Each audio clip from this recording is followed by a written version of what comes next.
Olá, meus queridos, eu sou o Dimitri Cosma. Hoje eu trouxe o Luffy Steffen aqui no nosso podcast da quarentena, ao vivo. Eu trouxe o Luffy Steffen pra gente conversar sobre o que a gente pode consumir de cultura pop durante a quarentena. A gente vai falar de tudo, né, Luffy? Tudo, absolutamente tudo. Quer Sim, dizer, dentro da cultura pois é. pop, né? Claro. Vamos lá, assim, dicas. O pessoal tá em casa, né? Tá parado agora em casa. Então é importante receber indicações de coisas boas para consumir. A gente acaba consumindo, perdendo tempo com besteira. Vamos sugerir coisa legal, usar seu tempo de uma maneira legal, né? Exatamente. Exatamente. Aqui no Bom, eu tô no Brasil, né? Pra quem não sabe, eu tô em São Paulo, no Sim. Brasil. Você tá no Canadá, né? Vancouver. Pois é. Então, aqui nas minhas redes sociais eu tenho visto diariamente as pessoas falando o que estão fazendo, que livros estão lendo, que séries estão maratonando, que filmes estão vendo, aproveitando para ver isso, para ver aquilo. Eu que já sou uma pessoa que consumo muito essas coisas o tempo inteiro já na vida, agora que surgiu essa coisa da quarentena, né, que a gente está trancado, então sobra mais tempo exatamente para consumir, para você aproveitar para ver uma série de coisas que você estavam acumuladas, estavam atrasadas, ler, né, te sair da fila dos livros, das coisas. Agora, é engraçado que logo no começo da quarentena, eu, por exemplo, estou há 2 semanas, né, amanhã completa 2 semanas que eu estou na quarentena. É engraçado como se a gente não se programar, a gente acaba não fazendo nada direito, inclusive o consumo das coisas que a gente quer consumir, né? Então a gente fica, eu vou fazer isso, vou fazer aquilo, nanã, nanã. Mas se você não tiver uma rotina desse consumo, desse lazer, desse prazer, você acaba não aproveitando. Quando você vê, passou uma semana e você fala, mas eu ainda não consegui fazer o que eu queria, porque é uma armadilha a quarentena, Parece que né? você tem muita A gente liberdade, acha né? e parece que você tem mais tempo. Você tem um pouco mais de tempo, mas não é tanto assim, porque também entra em cena uma série de coisas que você não fazia, você tem que fazer. Cuidar da casa, fazer comida, fazer uma série de coisas que às vezes você não fazia porque comia na rua ou sei lá o quê. E agora você tem tempo de limpar as coisas, você tem que. Então, a quarentena é uma armadilha. A gente acha que vai ter todo o tempo do Pois é. mundo e não é bem assim, né? Quer dizer, se a pessoa não se programar, daqui a pouco a quarentena acaba, que esperamos daqui a pouco, logo. E você vai falar, nossa, não fiz nada. Isso me lembra uma amiga minha, uma vez, que a gente trabalhava num site como jornalistas, né? Quando eu trabalhei num dos vários sites que eu trabalhei como jornalista na era paleolítica. E aí ela tirou férias e eu lembro que eu estava trabalhando, ela ficou um mês fora. E aí ela voltou, foi muito engraçado, ela falando assim, no primeiro dia que ela voltou, assim, comentando, gente, o que eu fiz nas minhas férias? Formatei meu computador, arrumei uns armários e acabou. Aí a gente falou, mas você ficou 30 dias. Aí ela comentou que ela não tinha se programado direito, ela não viajou, especificamente naquelas férias, ela não tinha programado uma viagem, sei lá. Então ela não viajou, ela ficou em casa, meio assim, sem programação, e quando viu, acabaram os 30 dias, de bobeira, assim, né? Assim, sem ter feito nada realmente relevante ou que significasse alguma experiência. Então, nesse momento da quarentena, eu acho legal as pessoas. Quer dizer, essa é a minha opinião, né? Claro que ninguém precisa pensar assim. Mas eu acho que é legal você se programar, falar, não, então nessa semana eu vou maratonar tal série, todo dia à noite eu vou parar para maratonar a série tal, aí já vou resolver. Na semana seguinte eu vou ver não sei o que, entendeu? Eu estou fazendo isso, eu estou me programando para as coisas que eu quero concretizar em termos de cultura, de coisas que eu quero ver, ler e etc. Nesse momento, assim. Então eu escolho até horários para isso, à noite, né? Ou às vezes no fim da tarde eu já estou fazendo alguma coisa assim, para conseguir sentir que eu estou rendendo.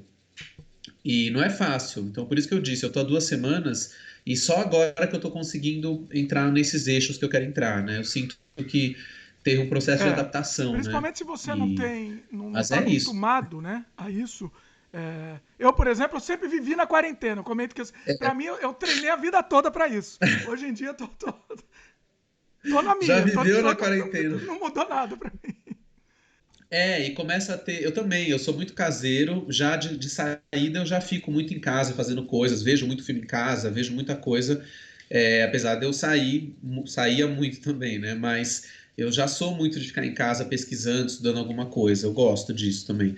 Mas tem gente que não tem esse hábito e tá sofrendo, né, para se adaptar. E às vezes não tá entendendo e percebendo que dá para fazer muita coisa legal. Você está em casa, você tem um mundo, a gente tem a internet. Imagina se não tivesse internet, se fosse há 25 anos Enlouqueceria. essa quarentena. A Aí, gente ia, acontecer, porque você na época, você tinha locadora de vídeo de VHS há 25 anos, você não ia poder sair para alugar, porque, né, você ia ser obrigado a ver filmes na TV aberta, porque não existia TV a cabo, então você ia depender exclusivamente, eu tô falando assim, há 25 anos, em 95, 95 já tinha algumas TVs a cabo. Então vamos pensar há 30 anos, em 90. Daí você ia depender da TV aberta, livros que você tivesse em casa já, e que você ia ter que ler o que você tinha em casa. Agora não, a gente tem, além do que a gente tem em casa, para quem tem coleções de livros, revistas, gibis e filmes, você tem a internet, você tem YouTube, você tem canais a cabo, você tem as plataformas, você tem tudo, né? Então, não há motivo para você não aproveitar e não aprender coisas, não enriquecer o seu repertório Você tem um cultural, mundo vamos na dizer mão, né? assim. Sim. Você tem o mundo na mão. Já pensou se o coronavírus atinge, a Nossa, internet está contaminada? Já aí vai pensou ser essa apocalipse notícia? zumbi mesmo, assim. Internet testa positivo. Internet testa positivo para o Covid-19. Da internet está Nossa na UTI, senhora, internet morreu. Aí a nem me gente não fala. consegue fazer mais nada. Aí a gente ia pirar. Pois é. Aí a gente ia pirar. Bom, Mas então eu é, acho que tem tem muita muito, tem coisa muito legal para assunto fazer. interessante. O Luffy vai trazer aí algumas sugestões de coisa interessante. Deixa eu fazer antes da gente soltar a conversa mesmo, sem freio.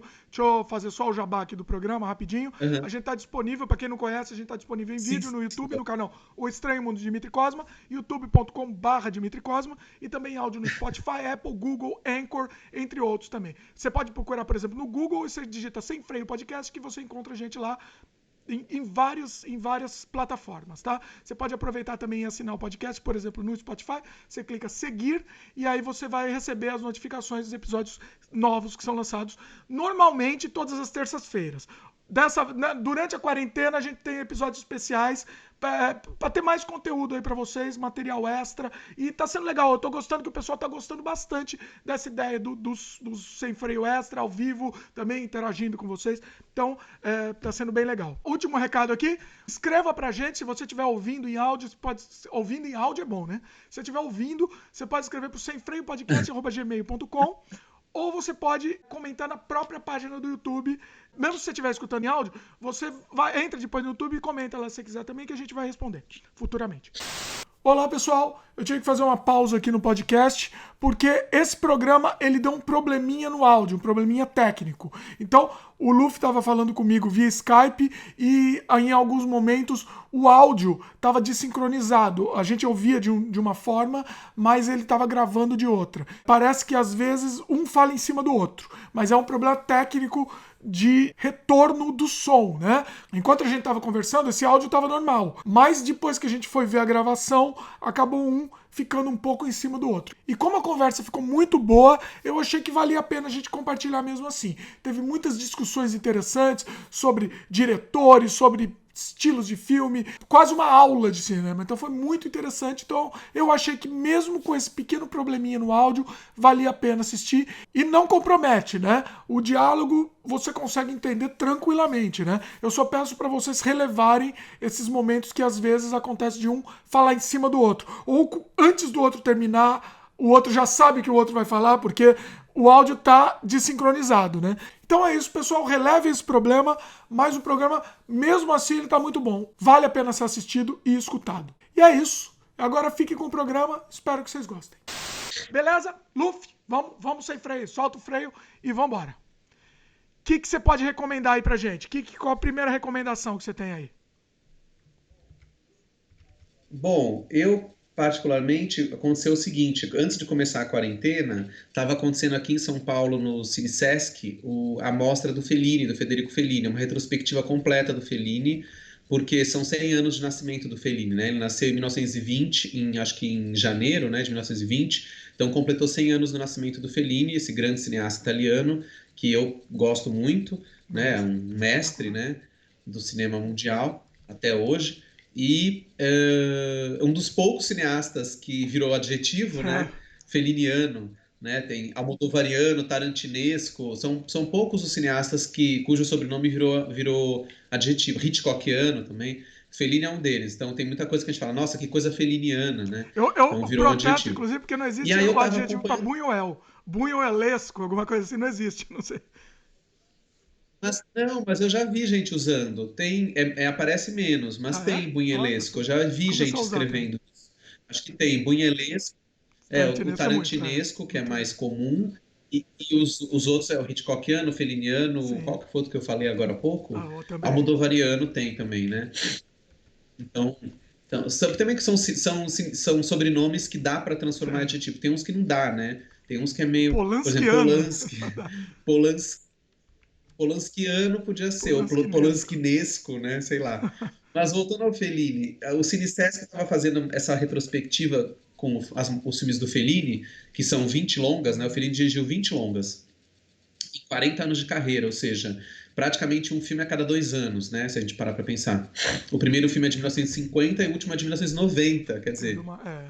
bem maluco. Eu tava assistindo a mostra ao vivo e a cores, indo no Cine Sesc para acompanhar a mostra. E aí foi uma frustração, porque a mostra foi abortada no meio por Ah, conta da quarentena, né? Tava em pleno funcionamento da mostra, quando foi tudo suspenso, lógico, né? Em função do isolamento social. E aí eu fiquei com essa carência de Fellini, porque eu estava acompanhando.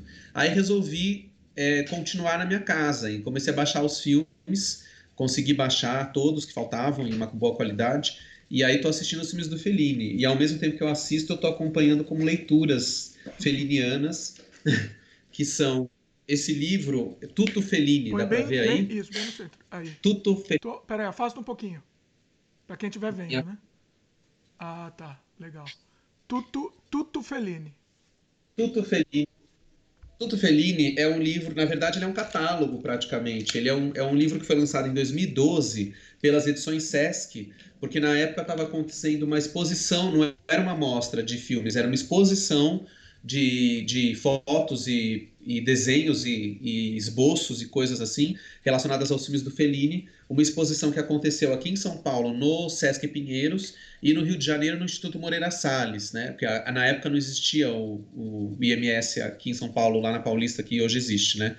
E aí fizeram essa mostra, Tutto Fellini, só que é uma espécie de catálogo da mostra, com várias imagens e textos muito interessantes sobre a obra do Fellini.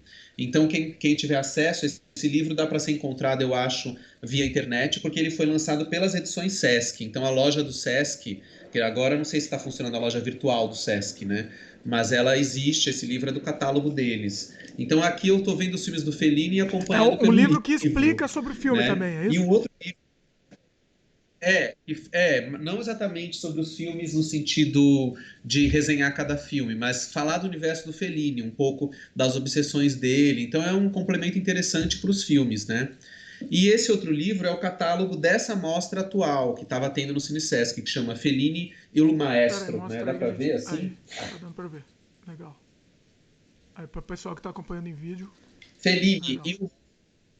e o Maestro, que é o nome da mostra que estava rolando no Cine Sesc. Isso aqui não é bem um catálogo, né? É uma bíblia, olha o Nossa, tamanho do livro. Eles fizeram um livro enorme de artigos, é gigantesco, tem olha 400 e isso. poucas páginas.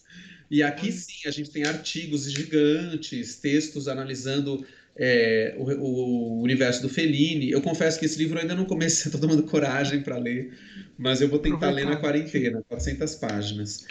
Agora, deixa eu te Aproveitar o perguntar. tempo. E é Para legal. quem tá Ah, ouvindo aqui e não conhece a obra do Fellini, nunca assistiu nada dele, o que você sugere uma porta de entrada aí?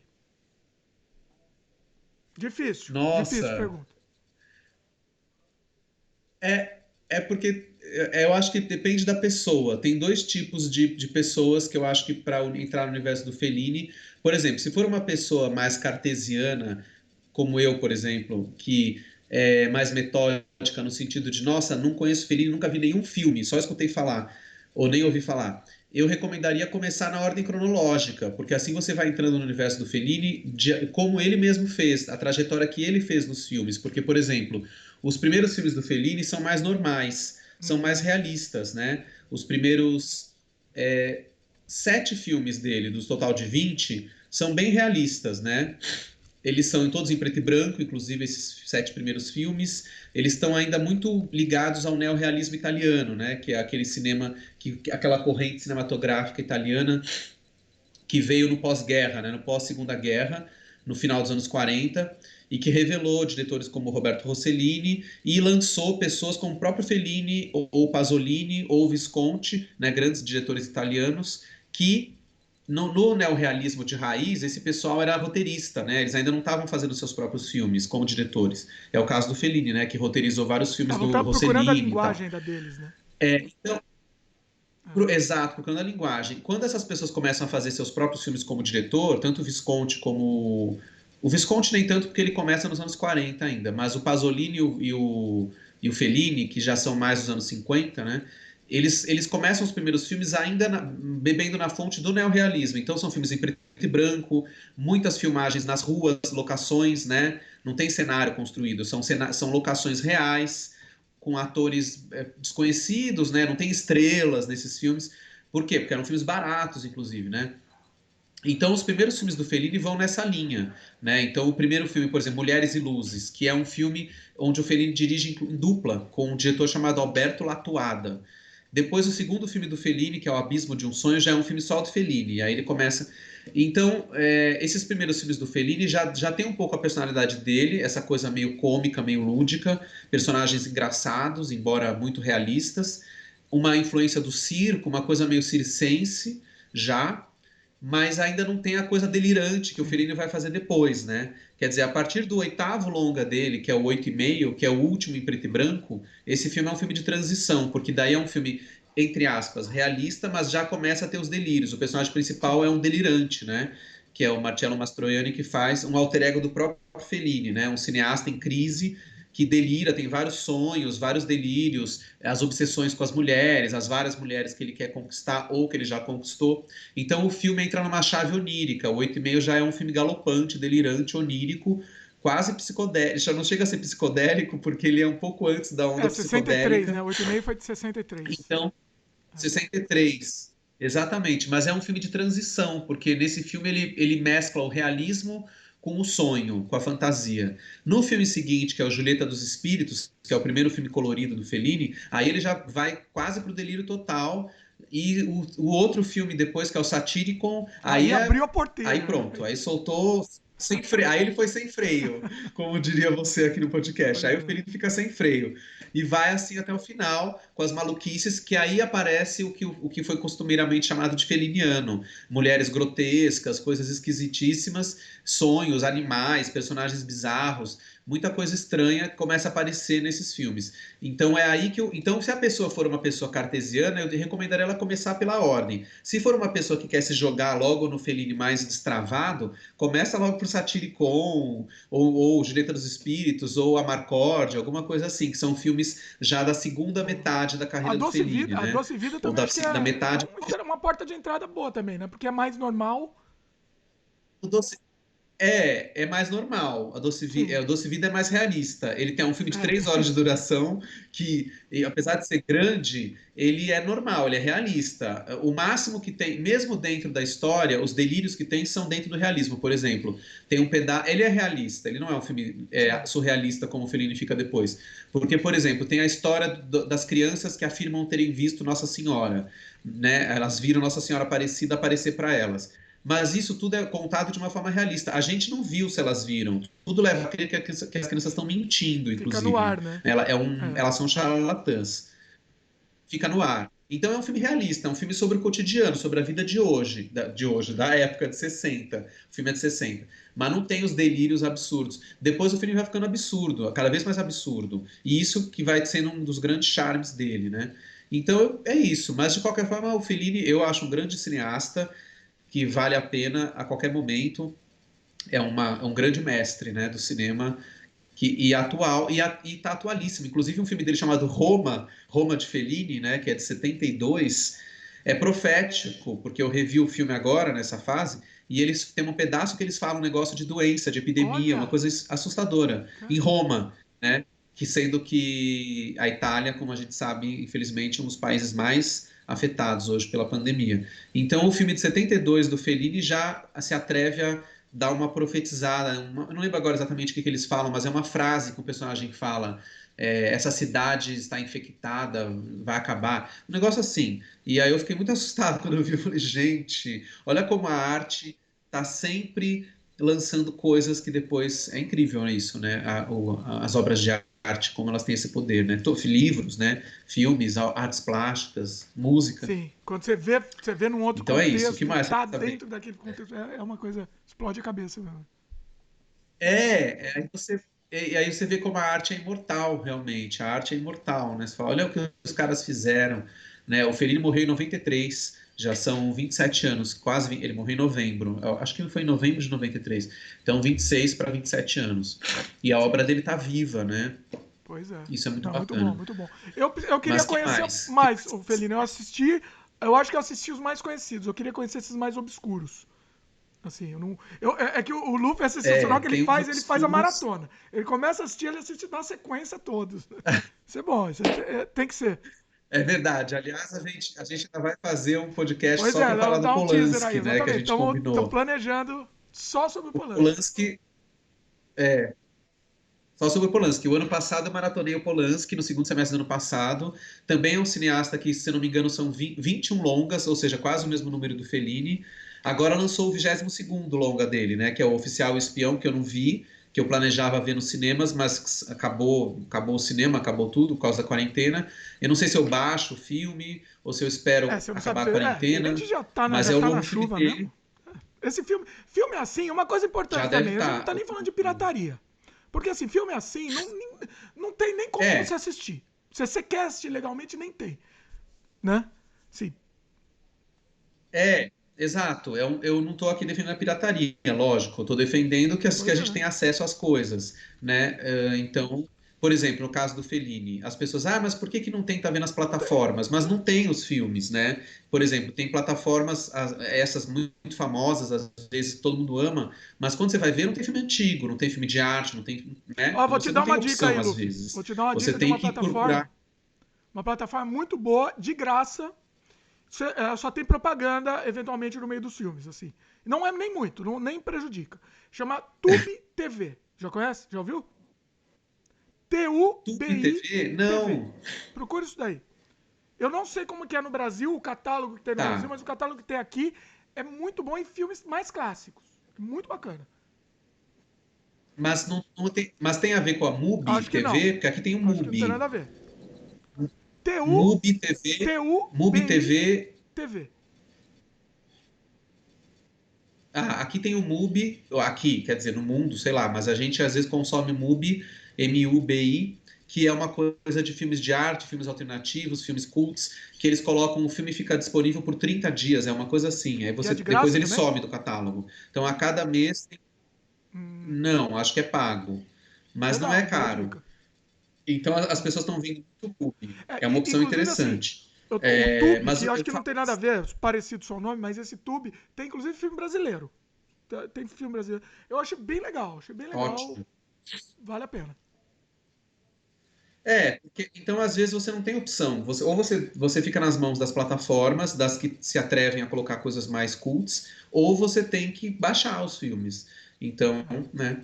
Bom, no caso do Polanski, ano passado eu fiz uma retrospectiva, vi todos os longas, e alguns eu tinha em DVD, então eu vi, outros eu baixei, e eu parei no último que, antes desse Oficial Espião, que não tinha lançado ainda. Qual que foi o último, o 21º longa O dele? Eu último, vi, mas agora já o mais esqueci. atual, você tá falando? Antes do É Oficial e o o Espião, Carnage, né? que é Aquele o que da. acabou de lançar. Na Carnificina, Deus da chama Carnificina em Carnificina? português. Não, tem outro depois. Não, depois do Deus da Carnificina tem o Pele de Acho que eu não assisti Vênus, esse, hein? que é com a Olha só. esposa dele, que é uma peça de teatro, que inclusive aqui no Brasil foi montada pela Bárbara Paz, dirigida pelo Olha. Hector Babenco, né? O Babenco e a Bárbara Paz deram uma imitada no Polanski e sua mulher, que eles tinham o Polanski e a Emanuele Seigner, né, que é a esposa do Polanski, eles montaram essa peça, se eu não me engano, e depois transformaram em filme, Pele de Vênus, que é uma peça que é só dois atores, um homem e uma mulher. E aí ela faz a personagem principal. E o cara é um ator francês, né? Não é o Polanski, claro. E aí ele adaptou para o cinema, Pele de Eu Vênus. sei, eu não cheguei a assistir. E Agora depois do você Pele de falou, Vênus. tô vendo aqui, realmente é verdade. Não, eu assisti sim. E Eu depois acho tem que o filme mais não um. me marcou tanto, porque eu assisti e eu não lembro, olha só. Polanski não me marcou. Mas É, agora eu eu lembrei. confesso, eu confesso que eu não gostei muito do filme também, assim, não achei brilhante. Achei bom, interessante, mas não foi um filme que me marcou também. Do Polanski não foi um dos melhores, né? Agora eu queria ver aqui, você tá Tô olhando olhando no no MDB? MDB. Deixa eu ver no Inclusive tá MDB. na Eu tela aí pro confesso. pessoal, ó. O E qual que pessoal tá aparece vendo na depois? tela. Eu tô aqui. Então, deixa eu ver aqui. Ah, Tem porque o eu quero ver Carnage, agora, porque depois eu não tem tô um vendo curta que ele nada. fez É, mas, a terapia, que deve ser difícil assistir. não. Então, a terapia não vi, mas o Venus in Fur é o Pele de Vênus. Esse Based on a True Story eu vi. Você Também não viu? É com vi, a mulher olha dele só, hein? também. É Ó, bem interessante. esse eu tô desfalcado Esse aqui. filme você vai gostar muito. Esse você vai gostar muito, viu? Porque tem é uma coisa de terror psicológico que eu acho que você, como adepto do terror, Olha vai só, curtir hein? muito esse filme. É um suspense e é uma coisa que. É que se eu falar uma Não, não dá coisa, spoiler não. vai dar spoiler do filme. Segura aí. Então eu não vou falar. Mas o que eu posso dizer é que tem um pouco a ver com o seu curta, aquele onde você interpreta dois O papéis. Como é que chamava Encarna. esse filme? O Luffy É sempre que é fala isso, ótimo, meu que eu curto, vivo que ninguém falando vai para você assistir. Só o Luffy disponibilizar. assistiu na vida. Só você, ó, ter sido esse privilegiado, porque não tá Não, nenhum gente, aí pelo amor mais. de Deus, obriguem Dimitri a liberar esse filme na quarentena, por favor, é muito bom. Devia Eu ter devia ter pirateado, pirateado mas na época que você você me perdeu mandou. por ter. Olha, Aí eu teria agora o você filme tá para falando poder. talvez, olha, não prometo, né, oficialmente que não prometo, mas talvez eu libere. Na quarentena, inclusive. Gente, tem que liberar, um clássico do horror independente brasileiro. Tem que ser liberado esse filme. Mas enfim, esse filme do Polanski, baseado em história real, é o último, quer dizer, era o último antes desse novo que saiu. É muito interessante. São só duas atrizes, praticamente, sendo que uma é, de novo, a esposa do Polanski, né? A Emanuelle Segner, que está muito bem no filme, e uma outra atriz, que eu não lembro agora o nome dela. E é um filme interessantíssimo, que tem tudo a ver com o Polanski, com as coisas, as neuroses dele, as paranoias do Polanski. Quer dizer, é um filme que se insere na linhagem dos grandes filmes dele sobre personagens paranoicos, como Repulso ao Sexo, Bebê de Rosemary, O Inquilino. É, a Morte à Donzela, né? Esse tema do Polanski, que é o tema dos personagens acuados pela sua própria mente, né? É muito forte, né? E aí tem. Mas e depois a gente faz um Eu já programa só para falar gostei, de não, já me Polanski interessou. Inclusive, antes e da gente fazer o programa, a gente tá marcando já pra gravar. Antes de fazer o programa, eu vou assistir esse, inclusive, porque pra estar afiado aqui. isso. E aí eu vou assistir o Oficial Espião, porque aí eu vou poder estar dizendo que eu vi todos os filmes do Polanski. Mas na época que eu fiz a filmografia do Polanski, eu estava lendo uma biografia sobre ele também, muito boa, chamada Polanski, né? Que na capa, pelo menos da edição brasileira que eu tenho, é aquela foto famosa, ele sem camisa na capa, e quando você vê atrás, a continuação, ele está abraçado com a Sharon Tate, né? A mulher dele que foi assassinada, aquela história toda horrível. E foi interessante ler o livro sobre o Polanski, porque hoje, atualmente, o Polanski está sendo super crucificado de novo, né, pelas questões dele ser acusado de assédio, estupro, etc. Mas o livro, eu acho importante a gente ler o livro, porque muita gente às vezes acusa o Polanski sem saber que ele cumpriu uma pena na época, em 78, sim. As pessoas acham às vezes que ele estuprou e fugiu para a Europa e não aconteceu nada. Não foi bem assim. Aconteceu um julgamento, ele foi preso, ele cumpriu uma pena. Depois o juiz mudou a pena dele e quis aumentar. Foi aí que o Polanski fugiu. Então, defendendo um pouco o Polanski, né, não estou defendendo o estupro, obviamente, mas eu acho que tem que ter muito cuidado na hora de julgar essas figuras públicas que estão envolvidas em problemas legais, porque às vezes não é como a gente está pensando. Às vezes a pessoa não é tão cruel, tão criminosa assim, ela também é vítima de uma série de fatores, não vítima do ato, né, mas vítima da mídia, muitas vezes, dependendo do tribunal, de uma série de interesses que estão em jogo. Então, acho que tem que ter muito cuidado, às vezes, quando a gente vai julgar certos artistas, né? Hoje a gente vive essa coisa do cancelamento, as pessoas cancelando, fulano de tal, não leio mais livros de fulano, não vejo mais filmes de ciclano, né? Calma, né? Vamos com calma, porque às vezes, né? Então, não tô, de novo, né? Não tô aqui falando isso para defender, pelo amor de Deus, né? Atos como estupro, coisas semelhantes. Mas eu acho que a gente tem que tomar cuidado com isso, né? De qualquer forma, a obra do Polanski também é uma obra bem forte e artisticamente Eu acho que é importante a rica, gente né? separar. Isso é Eu, pessoalmente, eu uma acho que é coisa. importante separar a pessoa da arte, né? Da obra. Assim, é É, complicado. É um assunto muito é delicado isso, difícil, né? é complicado. é delicado. Por exemplo, recentemente saiu também os documentários sobre o Michael Jackson, né? Living Neverland, parte um, parte 2. E eu vi muita gente que assistiu horrorizada. Não vou mais ouvir Michael Jackson, nunca mais ouviria as músicas dele, os discos dele, porque ele era um monstro. Eu acho que tem que relativizar isso, né? Porque às vezes, no caso do Michael especificamente, também sem julgar, mas assim, é complicado o caso dele, né? Porque ele não era é uma pessoa perturbada, né? Então é difícil às vezes crucificar, sendo que a pessoa era mais problemática do que propriamente criminosa, né? Existe claro que o problema dele afetou a vida de outras pessoas, mas enfim, é por isso que é muito difícil analisar isso e conseguir separar a obra do artista, né? Por exemplo, a gente poderia ir para o extremo e falar assim: ah, então, já que é para separar a obra do artista, então vamos ler os livros que Hitler publicou, Pois né? é. Ele publicou livros, mas aí é que tá, né? Uma coisa é complicado, né? Você não pode comparar o Michael Jackson com Hitler, né? É Pois é. completamente diferente, né? Pois é. Então, e depois o Michael, como já está provado, foi um grande artista, né? O Hitler não. O Hitler escreveu livros, eu nunca li os livros dele, mas eu duvido muito que Sim. sejam boa literatura, Olha, né? Independente de mas você qualquer sabe coisa. assim, mesmo sendo execrável o livro do Hitler, vamos dizer, eu defendo que ele não tem que ser queimado. Ele tem que existir. Ele tem que ser um produto para ser estudado eventualmente. Mas assim, ele não tem que ser apagado da humanidade. É, Assim. O que você acha? exato. É que nem os filmes da Leni Riefenstahl, por exemplo, né? A cineasta que era a cineasta de encomenda do Hitler, né? Que fazia os filmes defendendo o nazismo, como O Triunfo da Vontade, Olímpia, não sei o quê. Ela, como cineasta, isso todo mundo sabe, foi uma grande cineasta. Ela tinha um domínio da narrativa cinematográfica incrível. A fotografia desses filmes é maravilhosa. O problema está no conteúdo que os filmes estavam passando e na mensagem do filme. Mas o filme, como obra de arte, era belo, né? Então é difícil mesmo. Então isso que você falou é interessante. Eu também acho, não tem que destruir essas obras. Agora, a gente tem que estar sempre contextualizando, falar, ó, o Hitler assassinou milhões de pessoas, ele foi responsável por uma coisa horrorosa, talvez a coisa, o momento mais, não o mais, né, porque a humanidade infelizmente já teve tantos momentos horrorosos, né, mas um dos mais medonhos foi o Holocausto. E então, isso é interessante a gente falar. Aí, se você vai ler a obra dele, leia, mas Exatamente, sabendo quem foi Hitler, contextualizado, né? né? É. Contextualizando. Vamos ver o que é. Então, a mesma coisa os filmes da Leni Riefenstahl, ou no caso que a gente estava falando agora, o Michael e Ó, o Polanski, outro né? Então, exemplo estou dizendo tudo isso antes que alguém... brasileiro também, o Monteiro Lobato, por exemplo, né?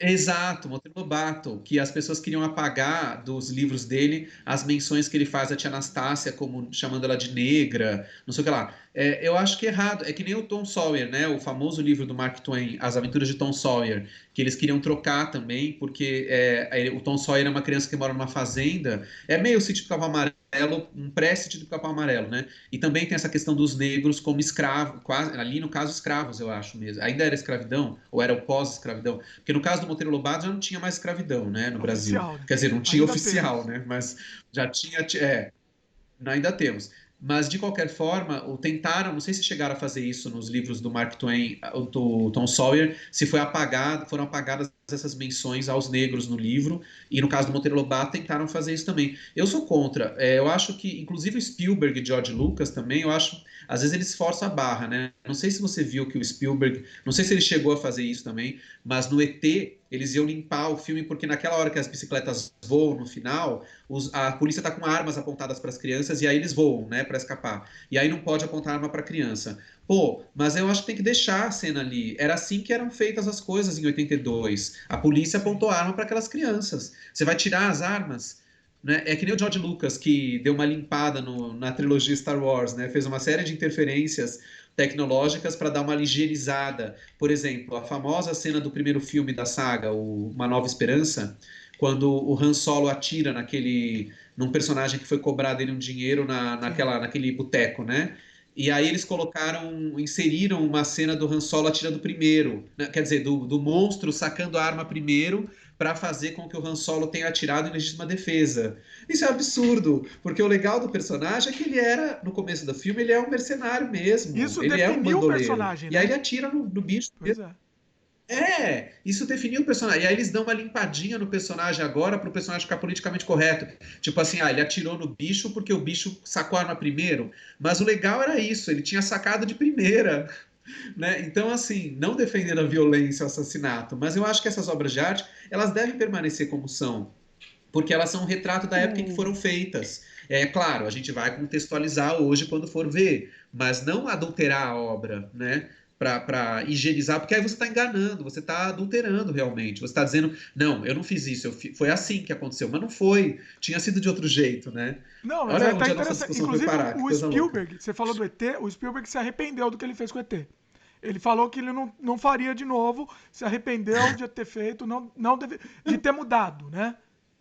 Mas ele efetivamente fez essa limpada das armas? Isso Não, ele aconteceu? Ele fez. chegou a Eu fazer? tinha o DVD com a versão limpa. A versão remaster, Ah, entre aspas. É que ridículo. absurdo! Eu não sabia que tinha um Mas ele declarou que ele se arrependeu. então. Então, assim, ele falou que nunca mais vai fazer um negócio desse e se arrependeu de ter feito. Você não deve fazer, eu sou contra. Eu acho que tem que deixar. Agora, claro, sempre com esse cuidado. A gente vai passar isso para novas gerações, a gente vai contextualizar. Por que que os caras fizeram isso? Porque foi assim, porque na época era assim, porque papapá. Isso não quer dizer que a gente está defendendo a Passando maneira pano, como né? foi retratado, mas sim a gente está contextualizando. História é isso, história é você entender por que que foi feito aquilo, né? Por que que os portugueses vieram para o Brasil? A gente não contextualiza? Tem que contextualizar, não dá para achar que é porque eles estavam navegando e um belo dia eles, é uma terra. Não foi assim, né? E foi tudo lindo, Né? foi É isso que às vezes a tudo uma escola maravilha, faz mil isso. maravilha, né? Foi tudo lindo. Foi tudo lindo. É que nem Dom Pedro I, né? Quando a gente é pequeno na escola, a gente aprende que ele. Independência ou morte. Não, gente, não é bem assim. Tinha uma série de interesses em jogo, né? Então eu acho que é isso que é o legal da história, que é o fascinante. E infelizmente é o que a gente hoje no Brasil, né? Você que é brasileiro, sabe disso, como no Brasil hoje certos políticos e poderosos brasileiros tentam apagar a história do Brasil, né? Quer dizer, não vou nem citar, todo mundo sabe os temas, né? Essa coisa de falar que não teve ditadura, que não teve tortura, que não sei o quê. Fora as coisas mais absurdas ainda que são mundiais, como dizer que a Terra não é redonda, E né? tem Então, gente assim, que luta é um bravamente absurdo atrás do outro. E defendendo o ponto de vista de outro, não é nem o dele, né? Ele precisa defender o outro, é absurdo.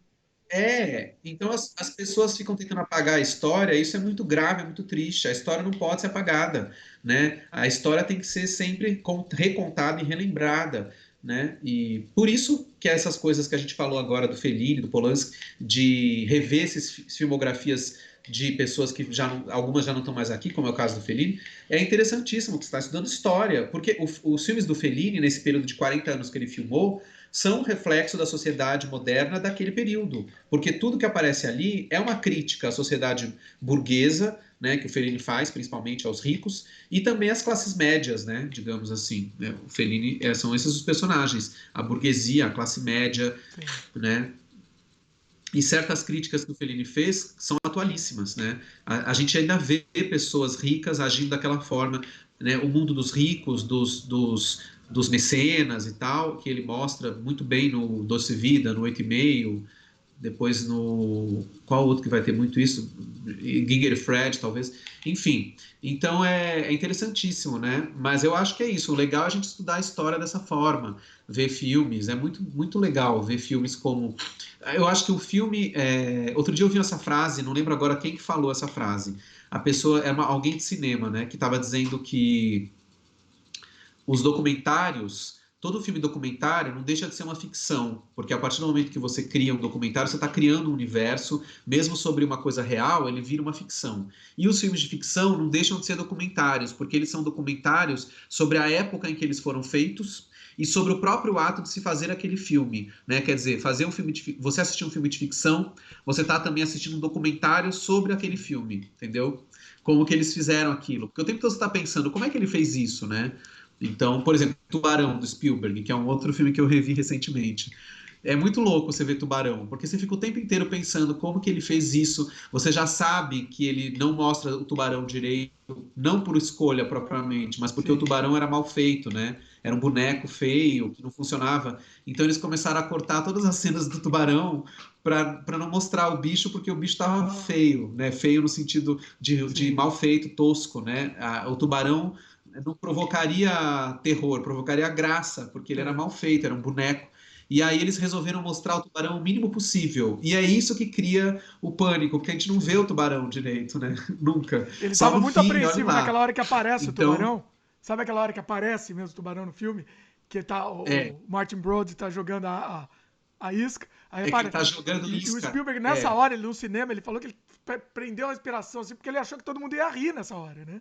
Aí quando viu que todo mundo tomou um susto de terror, assim, ele falou, então deu certo, funcionou. E, mas hoje a gente ri às vezes nessa hora. Eu rio às vezes, porque é muito engraçado. A hora que o tubarão aparece, come uma aquele isca e desce de boneco novo, né? tosco, né? E assim como uma vez eu tava um boneco, e assim como uma vez eu estava no cinema assistindo Os Nossa, Pássaros do Hitchcock, e é. era uma reprise, óbvio. Aliás, era uma Boa retrospectiva também, do essa Hitchcock também, merece. Eu tô pensando no Cine nisso. Eu Sesc. tô com medo porque tem muito filme. Ele tem muito filme. Tem muito filme. O Hitchcock são 60 filmes, 30 na fase É, inglesa, 30 na fase americana. Ele realizou exatamente 30 filmes em cada país. Primeiro na Inglaterra, depois nos Estados Unidos. Eu já vi todos da fase americana, já o da fase inglesa eu não vi quase é. nenhum, teria que ver também.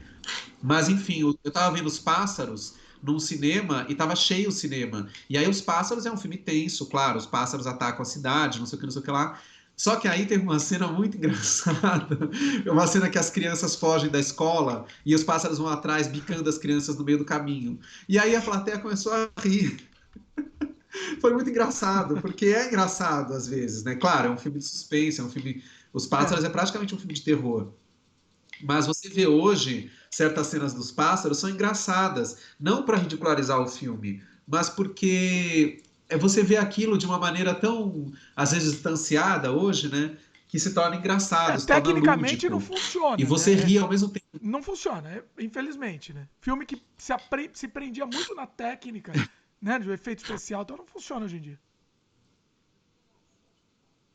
Não, mas eu acho que os pássaros não é nem esse o caso. Eu acho que o Você filme acha? resistiu bem, assim, em termos de efeitos.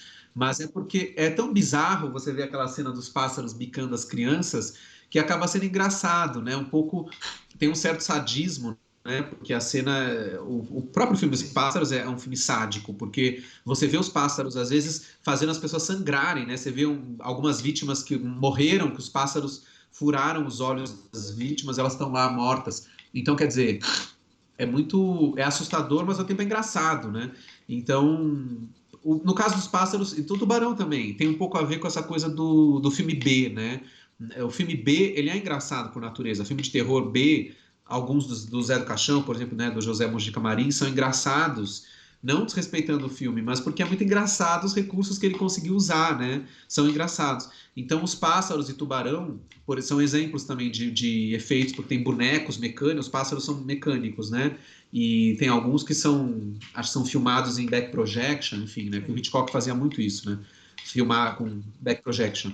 E aí, às vezes sim, como você falou, fica tosco, porque já a tecnologia avançou muito, e aí se torna engraçado, né? É quase como, não comparando, mas é quase os filmes do Ed Wood, né? O famoso Olha, pior Lucas, você tá cineasta de todos os primeiro num tempos, né? universo que Que os comparou discos o Hitchcock com o Ed eram Wood. pits.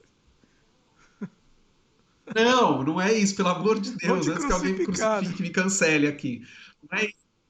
Não estou comparando Spielberg e Hitchcock com Ed Não, Wood, não é eu isso, entendi, pelo amor de tô só Deus. provocando, Mas eu eu entendi. tô falando essa coisa rústica de buscar efeitos que é tão fascinante no cinema. Se a gente vai regredindo até chegar no mais tosco de todos, a gente vai chegar no Ed Wood, que é o do Sim. disco voador, que são pires, né, O pendurado, pai eram do pratos e Tosco. pires, Pois que é. eram os discos voadores.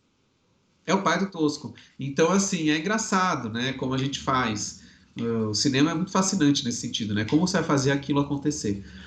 Mas voltando, o que Vai lá, mais? Dicas da vai para mais quarentena. dicas aí. Já tá, na verdade, já Bom, tamo nas dicas ainda. Tudo que a gente tá falando funciona como dica também. Pois é. tudo é dica. Por exemplo, a gente falou do Tubarão do Spielberg, mas vale a pena maratonar o Spielberg, é que são muitos filmes, Você mas acha que o Spielberg o não Spielberg é um morreu já, cineasta que não? eu acho Pra também... mim, o Spielberg morreu. Coitado. Você acha que não? Não! Você viu o Jogador número um? Vi. Você viu o Jogador número um? Esse foi uma das Você minhas. não acha que ele tá vivíssimo? Assim, pra mim foi a lápide do Spielberg, assim, o jogador. Putz! Imagina! Nossa, Sério? não, que decepção. Não, eu é que Olha tô só. decepcionadíssimo com você Não deu, agora, não deu. E eu Dimitri. fui, ó. Como que você fala isso? Eu fui com o coração aberto. Assistir. Gente, eu não Não, esperava isso de eu gosto de você. videogame. Fez referência ao melhor filme de todos os tempos, que é o Iluminado. Mas, pra mim, aquilo lá eu prefiro ter jogado aquilo do que assistido. Ó, o Jogador número um é o filme mais recente do Spielberg, né? É o Eu mais não sei se é recente o mais dele. recente, mas um Então é o dos. Eu último pesquiso aqui. filme. Vai falando que eu vou pesquisar. Não, eu acabei de ver aqui. Eu Tá. acabei de ver. É o mais recente. Jogador número um, é o mais recente, sim. Depois disso, ele está fazendo o West Side Story, que é um remake, e depois tem o Sequestro de Edgardo Mortara, que está em pré-produção. Mas o mais recente é o Jogador número um. Mas Vai lá, agora, defende desculpa, eu aí. vou ter que defender o Jogador número um, porque eu não concordo. Eu acho que o filme é uma obra-prima. Eu acho que o Spielberg Olha! renasceu com esse filme. E ele foi exatamente. E ele foi super subvalorizado, passou batido. E que foi ignorado esse filme em todos os lugares, não fez sucesso, não foi indicado ao Oscar, não aconteceu nada com o filme. E eu acho um filme que é um grande comentário sobre o momento atual da tecnologia, sobre o futuro também. É um filme que eu acho riquíssimo, sem falar nessas milhões de citações, os easter eggs que você mesmo falou, Iluminado, entre vários outros que eu não lembro agora, mas tem um monte, né? O filme é repleto de citações e eu achei fantástico, achei saborosíssimo. Agora, a crítica que eu poderia fazer ao filme é que talvez ele agrade mais a nossa geração. Tudo bem, você não gostou, mas a nossa geração, pessoas que têm entre 35 a 50 anos, vamos dizer assim, que cresceram vendo esses filmes dos anos 70 e 80, talvez o filme se comunique mais com essas pessoas e não com as novas gerações. Isso sim. Por exemplo, eu estava no cinema assistindo o Jogador número um e eu vi claramente, assim, o cinema não estava muito cheio. Tinha algumas pessoas da minha idade ou até mais velhas, porque eu notei pelo layout das pessoas, e tinha umas pessoas jovenzinhas. Aí eu percebia claramente que as pessoas mais velhas vibravam com o filme, faziam barulho, riam e se emocionavam, faziam assim, inclusive eu, e os jovens estavam apáticos, congelados, né? E eles não sentiam emoção nenhuma. Por quê? Porque aquele filme não se comunicava com eles, por causa dos easter eggs de filmes clássicos dos anos 60, 70 e 80 que ele salpicou no filme. As pessoas que estavam lá vendo, provavelmente aquelas pessoas jovens, e eu acho que muitos jovens que viram esse filme, não têm esse repertório, infelizmente. E aí o filme não se comunicou com essas pessoas. Sim. Então isso sim é uma crítica ao filme. Talvez um dos grandes trunfos seja esse charme das citações, e aí se você não tem as referências, você não se diverte com o É que eu filme. achei o seguinte. Então, é Eu achei que o complicado. filme se prende muito aos easter eggs, às citações, e o filme é basicamente só isso. Ó, aqui é uma citação pra você, ó. Você, aqui essa aqui é pra você, ó. Tá vendo? Essa é só você vai entender, tá aqui. Entendeu? Ele meio que eu acho que o filme Então, inteiro é legal, eu gosto disso, é mas não dá pro exatamente. filme inteiro ser isso, entendeu? Então, por isso que eu tô falando que talvez o erro do filme tenha sido esse. Ele ficou muito apoiado nisso, e aí quem não compra isso não vê graça no filme, né? Então, por exemplo, aí vamos defender outros cineastas que fazem o Tarantino, por exemplo. O Tarantino sempre fez isso, mas ele conseguia se comunicar. Agora ele não tá mais Tarantino tá indo tanto pro conseguindo, né? túmulo também. Porque Eu o não vi filme dele ainda mais Uma Vez em recente... Hollywood. Eu acho que ele voltou do túmulo aí. Mas os últimos lá tava difícil de assistir, hein? O que você Não, achou? Era Uma Vez em Hollywood. Acho que os dois ou três últimos, Qual aquele tava O Oito difícil? Odiados, olha, vou confessar que eu parei no meio esse filme. Não deu. Não deu. Te juro, Nossa, mano. não Eu acredito. vou tentar de novo. Nossa, Dimitri, você tá me Como é decepcionando cada vez mais. Tarantino, eu vou tentar de novo. Sabe aquela coisa? Masoquista, eu vou tentar, mas não. Olha, foi difícil. Eu dormi umas 3 vezes tentando ver. Bom, então calma, vamos Vai lá. terminar de falar do Spielberg para falar do Tarantino. Então, o Spielberg, eu acho que o Tarantino, durante muito tempo, conseguiu fazer filmes que eram repletos de easter eggs, só que não era só isso. Tinha uma história que conseguia se comunicar com as pessoas e seduzir as pessoas, independente delas terem aquela referência que o Tarantino colocava. Até porque as referências do Tarantino são muito mais obscuras, né? Filmes de artes marciais, filmes da Blaxploitation, não sei o que lá, coisas que a gente não vê, que até a gente que é cinéfilo às vezes não conhece. Por quê? Porque a referência dele é essa, ele gosta dessas coisas. Então, se ele fosse depender das referências para ele fazer sucesso, ele tava frito, porque a maioria das pessoas não conhecem. Só cinéfilo de raiz, assim, radicalíssimo e ainda por cima underground, né?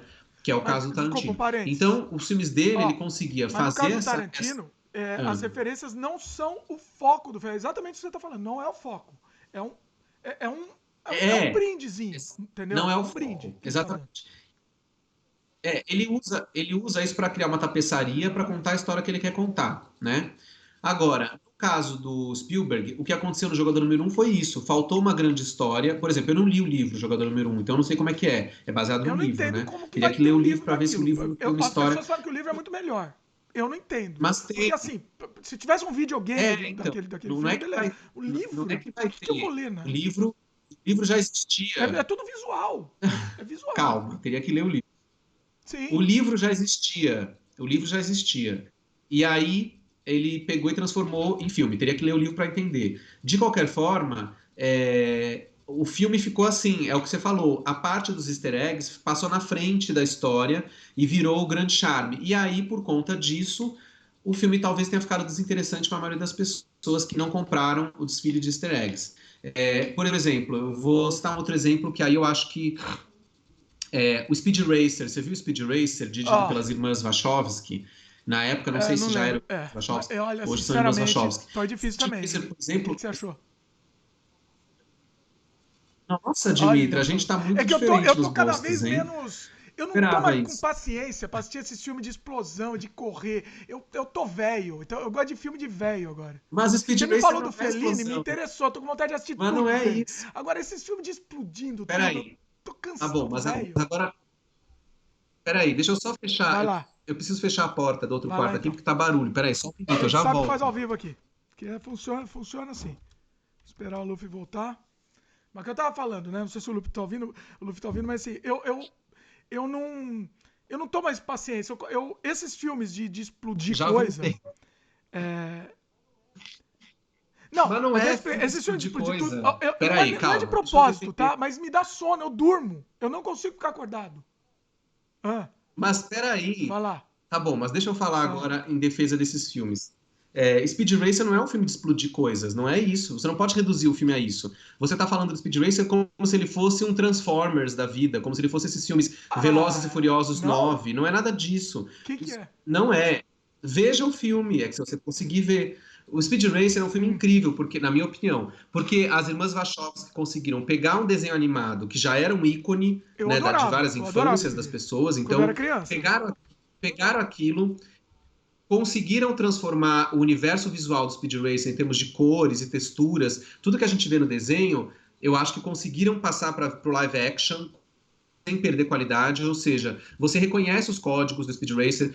Por exemplo, se eu não soubesse que existia um filme chamado Speed Racer e botassem na minha frente algum pedaço, sem eu saber o que era aquilo, eu ia falar na hora, isso aí é um filme baseado em Speed Racer. Por quê? Porque elas conseguiram trazer o universo do desenho pro live action, né, de uma forma bacana. Outra coisa, o roteiro é bom, é um bom roteiro, não é um roteiro fraco, o roteiro é muito bom do filme. Tem toda uma história, você ia gostar desse roteiro. É a história do Speed Racer, tem um irmão, né, que morreu num acidente, que ele pensa o tempo inteiro que esse morto é aquele motorista mascarado que ajuda ele. Exatamente. Então tem todo esse conflito do irmão, né? Então o roteiro é muito bom, eu acho o roteiro ótimo. Tem uma parte que ele se envolve com uma família de orientais, que tem alguns vilões, mas tem uma parte... O roteiro é muito bem armado, é um roteiro excelente. Efeitos que não... O forte do filme não são... Aí que tá. Não é um filme que está apoiado nos efeitos. Ele está apoiado na história e no universo do Speed Racer. Esse é o objetivo do desenho, né? Do universo do desenho. Os efeitos especiais estão ali como penduricalho da árvore de Natal, mas não é a árvore. Então é por isso que eu defendo o filme. O Speed Racer é um filme que não é escravo dos efeitos especiais e das explosões e dos barulhos, ao contrário de muitos filmes blockbusters de Hollywood hoje, principalmente os filmes de heróis, que eu acho que aí sim todos são iguais, esses filmes de heróis. Aí sim eu concordo com você, não tenho paciência para esses filmes. Mas o Speed Racer não é isso. E vale lembrar que ele foi feito numa época em que ainda não estava no auge essa coisa dos heróis. O filme é de 2008, já são 12 anos. Não tinha começado essa coisa da Marvel, nem sei se a Marvel já tinha feito algum filme. Então é uma outra época. Eu acho que Speed Racer é um exemplar de um cinema hollywoodiano de ação e de blockbuster de boa qualidade, que é um cinema que acabou, porque o cinema de heróis hoje, da Marvel, da DC Comics, pasteurizou tudo de uma maneira muito chata. Aí eu concordo com você, esses filmes eu acho chatos, aí eu não defendo filmes de heróis, acho tudo um porre, né? Então, agora, Vou o dar mais Speed uma Racer eu acho chance. muito Vou legal. dar uma E chance. só, já que eu falei do Speed Racer, Não, eu tenta assisti na assistir, época. mas também Eu tem não uma coisa, gostei. Vou dar uma chance de novo. o filme é grande. O filme é grande, tem 2 horas e meia o Speed Racer, mais ou menos. Então também não vai deixar para ver o filme 2 da manhã, né? Coloca assim, 7 da noite, toma um café e vê o Não filme. é Você um vai bom ver. sinal isso, Pelo não. menos comigo foi assim. Isso daí você já sabe que. Não, é porque às vezes a gente, por mais que o filme seja interessante, se você vai começar a ver o filme 2 da manhã, você capota às vezes. Outro dia eu tava vendo o filme do Hitchcock, comecei às 2 da manhã, eu Verdade, não, tá capotei, não certo. consegui ver. E Não, era não, não, há, Hitchcock, né? não há filme que suporte a Então, às vezes morte. É verdade. às vezes você não consegue ver, dependendo do horário, você capota mesmo. Agora, o Speed Racer eu assisti no cinema na época que lançou, eu assisti na telona, numa tela muito grande, inclusive, então teve um grande impacto sobre mim também, porque eu vi no cinema. Depois eu fui rever no DVD, na televisão, e continuei Beleza, gostando do vou dar uma filme. chance. E Agora, o jogador número deixa eu um te perguntar. Eu não conversei dá com uma você chance. sobre isso. Deixa eu te perguntar, já que estamos nesse assunto de filme blockbuster, de filme É. descartável e tal, o que você achou? Você assistiu o último Star Wars? Não viu? Não vi o Ah, último, tá. pulei, Então, não vi. então você Vi fez tudo bem. menos Pronto, esse. fez bem. Mas você quer que eu fale, mas você quer Hã? que eu fale da nova Você quer que eu fale da nova trilogia? Você quer que eu É que se comente a nova você não viu o trilogia, mesmo sem último, eu ver o último? é que assim, tava indo, tava indo o trem, de repente o trem saiu do trilho lá e explodiu tudo, acabou. Morreu. Star Wars pra mim morreu, só pra você ter uma ideia. Então, mas para mim o trem não estava indo desde o Da, primeiro. da, Eu discordo de você. Eu acho não, essa nova tava trilogia ok, tava pavorosa. enganando. Eu vi o Não, não Despertar era da uma Força, obra-prima, mas tava. É que esse para mim, último, se você assistir esse último, para mim não estava enganando não. assim, pra mim acabou Star Wars. Acabou. Eu amo Star Wars, amava. Acabou. Nunca mais, não. Não, para mim acabou Star Wars quando George Lucas vendeu para Disney. Foi aí que acabou já. Então essa nova trilogia para mim já não presta para nada. Mas deixa eu só terminar aqui. Vamos, A a gente gente tá tá deixando muito, muito assunto muito sem aberto, freio. daí a Vai gente lá, tem que volta. fechar. Peraí, Volta deixa aí. eu voltar um pouco. Voltando para o jogador número um, então eu acho que o jogador número um é um grande filme. Parece um pouco Speed Racer no visual, o filme do Speed Racer, mas é diferente, como eu disse. O Speed Racer não é um filme de easter egg, porque o próprio filme todo, como um todo, é um grande easter egg do desenho. Então até aí tudo bem. Então não é um filme cheio de citaçõezinhas, é uma história. Por exemplo, se uma pessoa nunca ouviu falar no desenho do Speed Racer e for assistir esse filme, ela pode se divertir, ela pode se envolver, se empolgar e se entreter, porque é um filme que prende a atenção. É uma história de família, no fim das contas, porque tem toda a história da família do Speed Racer que torce por ele. É a história desse herói contra o capitalismo, contra a corrupção, né? Tem tudo isso embutido no roteiro, né? Então é um filme muito interessante. E isso é o Speed Racer. Falando do jogador número um, quando você fala que o filme é todo visual e, portanto, a gente teria que ler o livro para entender como é que é o livro do jogador número um, já que o filme é totalmente visual, eu me lembrei de um outro livro que é na mesma linhagem, que é o Cyberpunk, né, o Neuromancer, que deu origem ao Matrix, por sua vez, que é um filme super visual também. Então teria que ler, eu não li também, mas teria que ler o romance Neuromancer, do William Gibson, que cunhou a expressão cyberpunk, o livro é de 84, eu acho, né? E que foi transformado em filme na trilogia Matrix pelas Wachowski, que depois fizeram Speed Racer, né? É que na época elas não Se eu não eram me engano, elas, o né? Speed Mas enfim, Racer foi as dirigido Wachowski. por um assistente delas, e aí elas acabaram assinando, não foi um lance assim? Ah, Teve uma nossa, isso eu pegada não assim, eu não sabia. lembro exatamente como foi, mas foi. É sério isso? Eu Gente, não mas sei se isso é elas grave, assumiram então. Aí depois eu no acho meio do grave. filme, Elas assinaram? não sei o que aconteceu. Ah, bom. Bom, aí eu não Teve um lance sei. assim. Eu não sei essa informação. Eu Mas sei vai que, lá, você tava eu no sei que Matrix e valeria a no pena a gente. Neuromancer. Eu acho que nesse momento tá aí mais dicas para a quarentena bem interessantes. ler o livro Neuromancer, do William Gibson, e assistir a trilogia Matrix para ver como é que foi essa adaptação, e ler o Jogador Número 1 e assistir o filme para ver como é que foi a adaptação.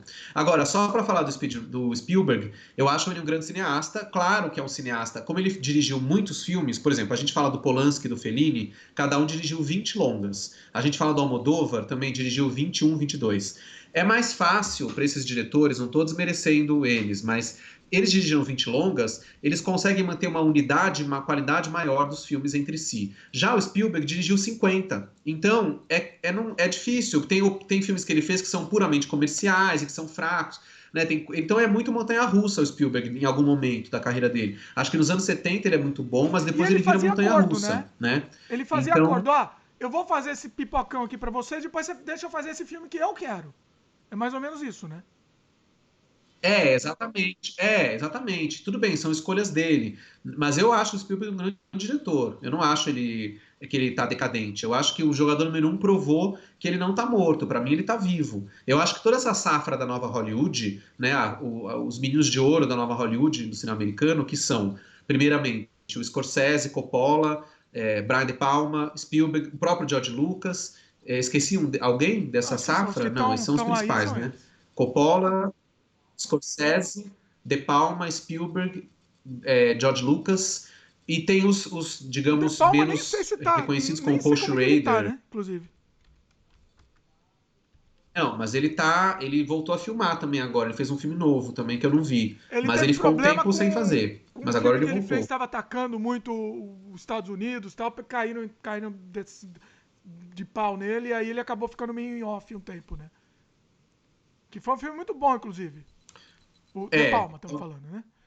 Foi sobre a guerra? Sobre a guerra? Daqui a pouco eu acho, eu não vou lembrar aqui. Eu vou ver aqui. Eu já maratonei o De Palma, então eu posso te falar. É o filme dele de 2008, com certeza. Deixa eu ver aqui. Redacted. É isso mesmo.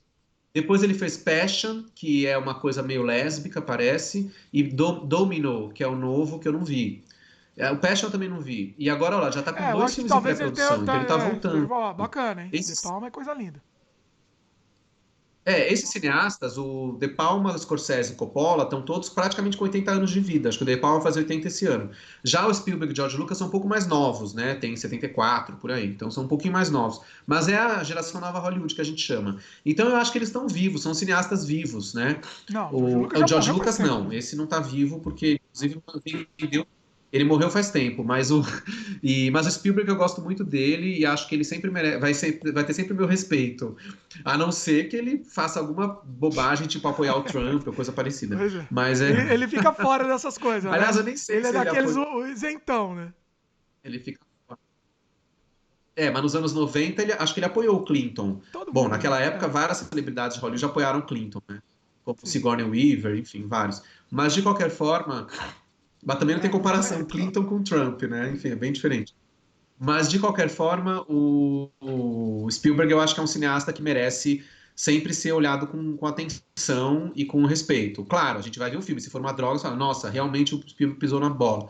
Mas tem grandes filmes do Spielberg mais recentes, como Cavalo de Fogo, que é um melodrama classicão. Ele sabe fazer, né? Ele sabe fazer o melodrama lacrimoso, isso eu acho bonito.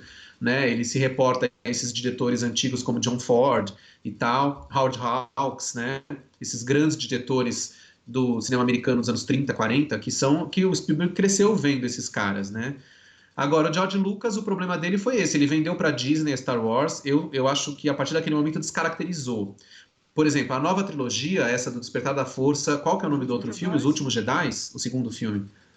O novo é Ascensão e o novo é Ascensão Skywalker. Não, esse aí a gente faz. Que eu não vi. Mas esse. Final da Cruz.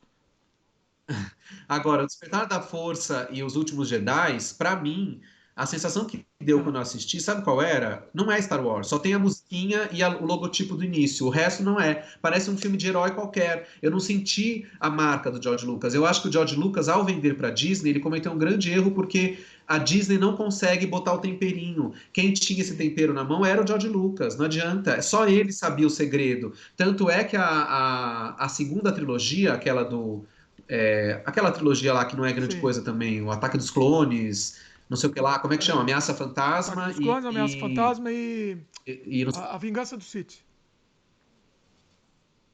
é ao contrário, né? Ameaça Isso. Fantasma, Ataque dos Clones e a Vingança do Sith.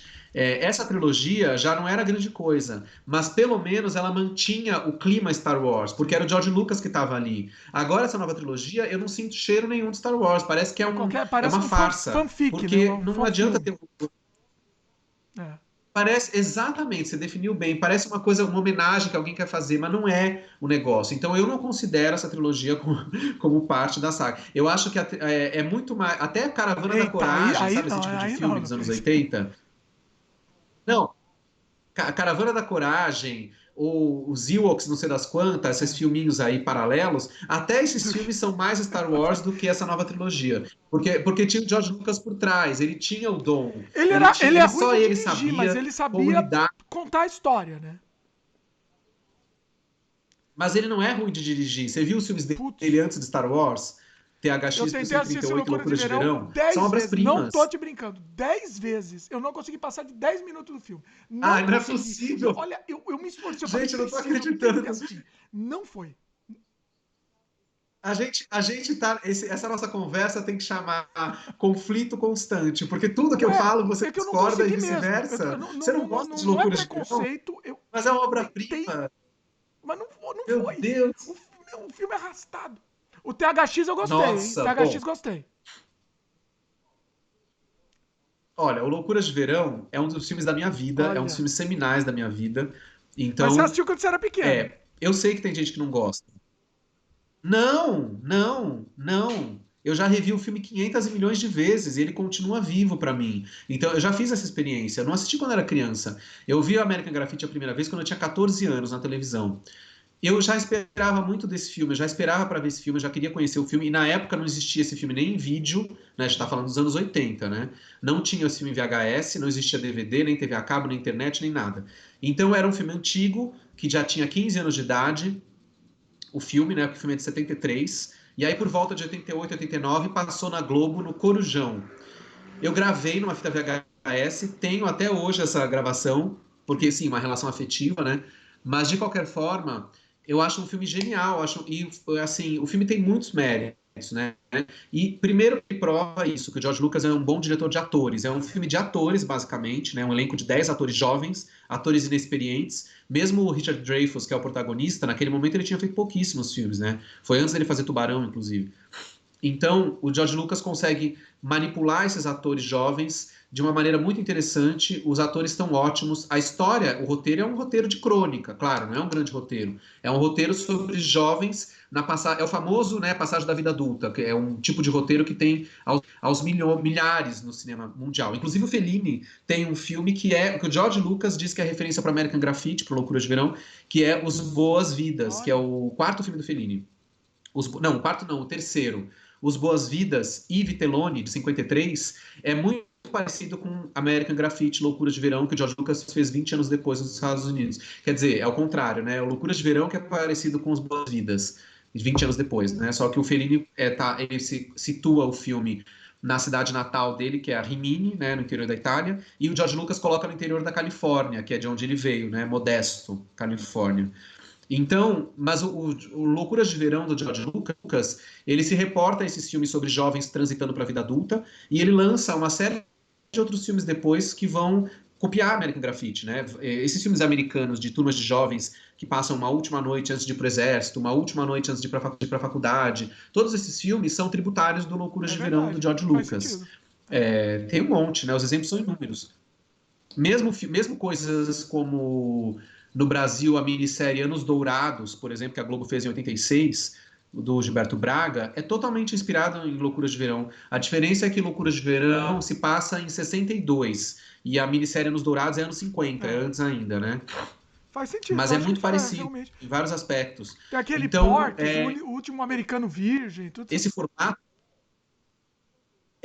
esses filmes também, só que esses filmes vão pegar esse formato e escrachar indo pro erótico É vulgar, uma quase porno pornô, né? chanchada, Que é o né? caso do Americana. Porks, toda a série Porks, o último Americano Vídeo.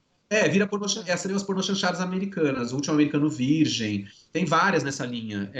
E sempre são filmes nostálgicos que se passam nos anos 50 e 60. Então, esse formato de situar esses jovens num passado não tão distante assim, virou moda durante muito tempo no cinema, né? No Brasil, já tem filmes assim também, com essa linhagem, eu não lembro agora, mas tem Nossa, filmes tem que um também, eu não fizeram tô me isso, lembrando. pegar Eu um acho que grupo é de do. jovens e situar num outro período. Ah, no Brasil tem, por exemplo, nos anos 80 tem alguns filmes assim, como Banana Split, Brasa Sim, Adormecida, boa. É. tem vários, sim.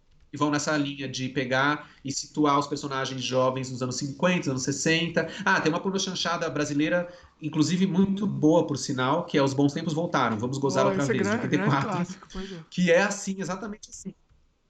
É um grande clássico e que é um filme de muita qualidade, inclusive, mesmo sendo uma pornochanchada, ele é bem interessante. São duas histórias, é um filme de episódios, né? São dois episódios e os roteiros são muito bons, a fotografia desse filme é muito boa e o elenco é interessantíssimo, né? Porque são atores jovens brasileiros no início de carreira, como Carla Camurati, Marcos Frota, enfim, vários, né? Todos esses filmes que a gente tá falando aqui estão no E post, tá? O então pessoal, é bem Pedro pra se Cardoso. localizar, tá tudo.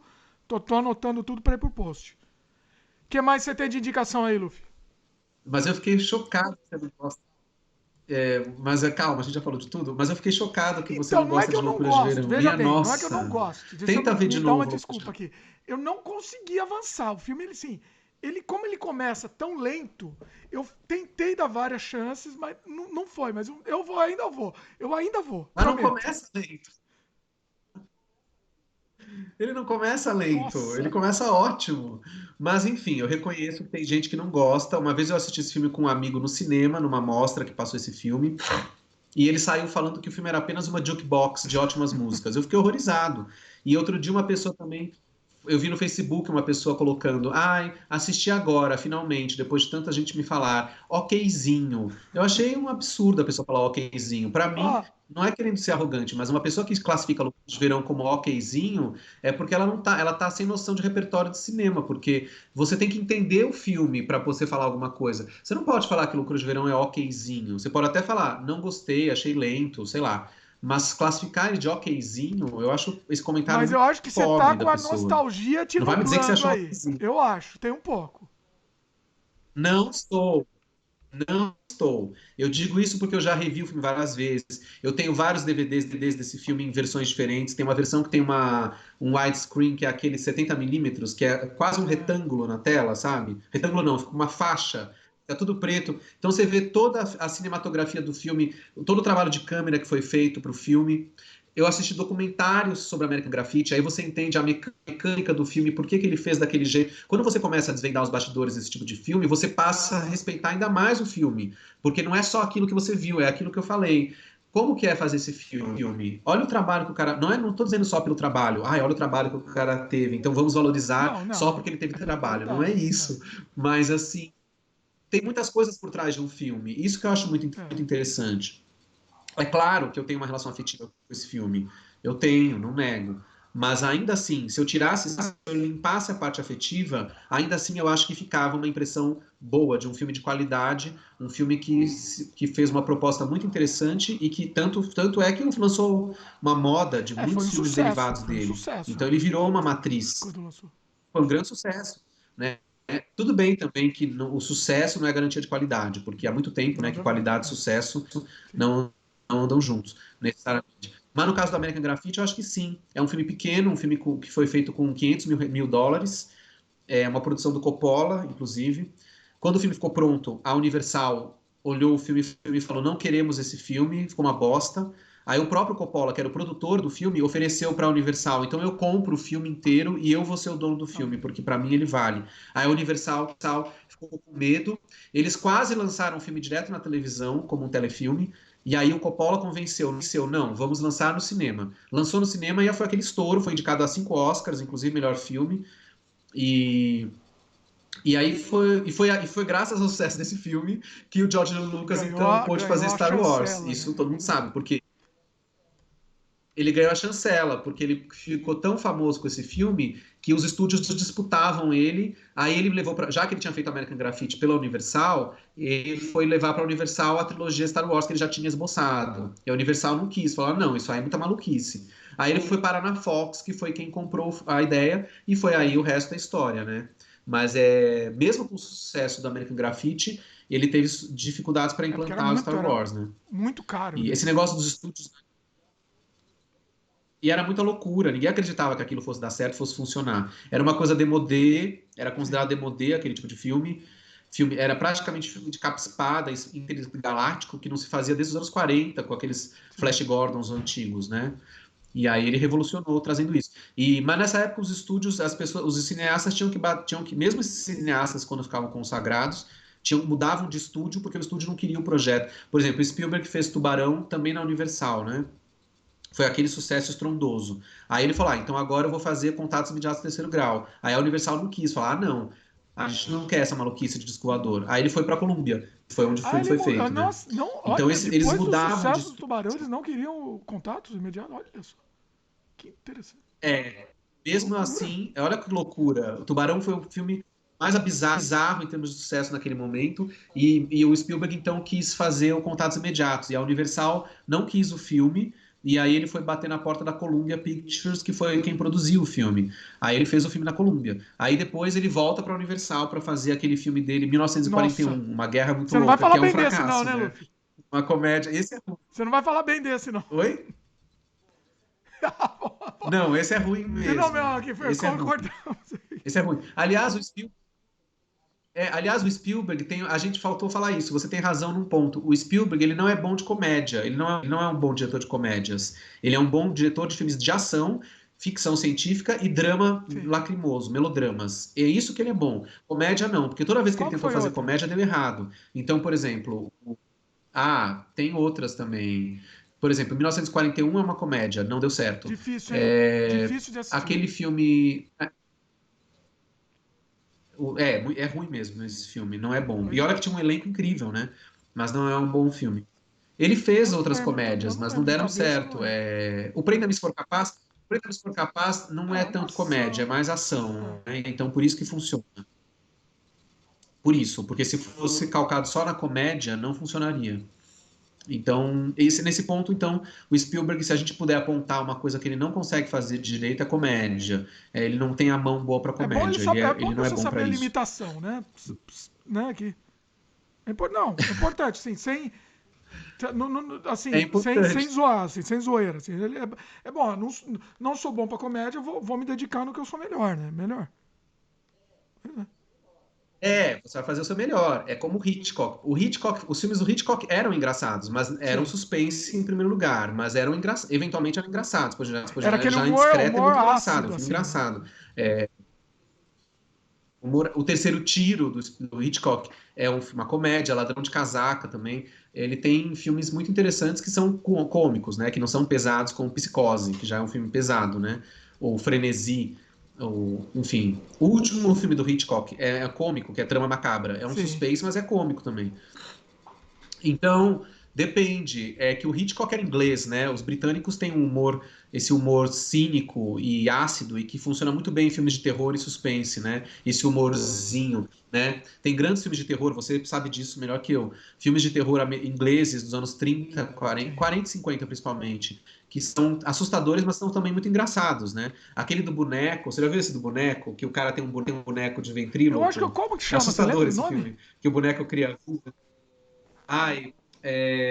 agora eu não vou lembrar. Peraí, deixa eu ver se eu acho o nome aqui. Que eu acho que é dirigido pelo Alberto Cavalcante, que é um diretor brasileiro. Eu me lembro, não me é estranho, mas eu era muito pequeno quando eu assisti. Pra mim, esses filmes são meus filmes da infância, então... É bem assim. Então. Tudo? Você via esses terrores na infância? Quantas pessoas estavam assistindo? Pessoa normal estava assistindo Goonies, eu estava assistindo esses filmes aí. Por isso que eu sou assim. Você sabe que Goonies, por exemplo, eu nunca assisti. Eu assisti depois de velho. Dead of Night. O filme chama, no inglês chama Dead of Night, que aqui eu não sei se chama Na Solidão da Noite. Night, eu assisti, sim. É um filme em episódios também. São São 4 45? De episódios. 45? Um deles é dirigido pelo Alberto Cavalcante, de 45. Tem um episódio, The Ventriloquist Dummy, que eu não sei como é que chama aqui, que é dirigido pelo Alberto Cavalcante, que foi um diretor brasileiro, mas que dirigiu muitos filmes fora do Brasil nessa época, né? E aí essa história de um ator que faz um show muito famoso com um ventríloco. Só que o ventríloco tem vida dupla, quer dizer, o personagem tem dupla identidade. Ele se mistura com a identidade do boneco. E o boneco é um boneco assassino, não sei o quê. É um pouco o brinquedo assassino, mas sem porque o boneco não sai andando, né? Como o brinquedo assassino, que o boneco cria vida mesmo, né?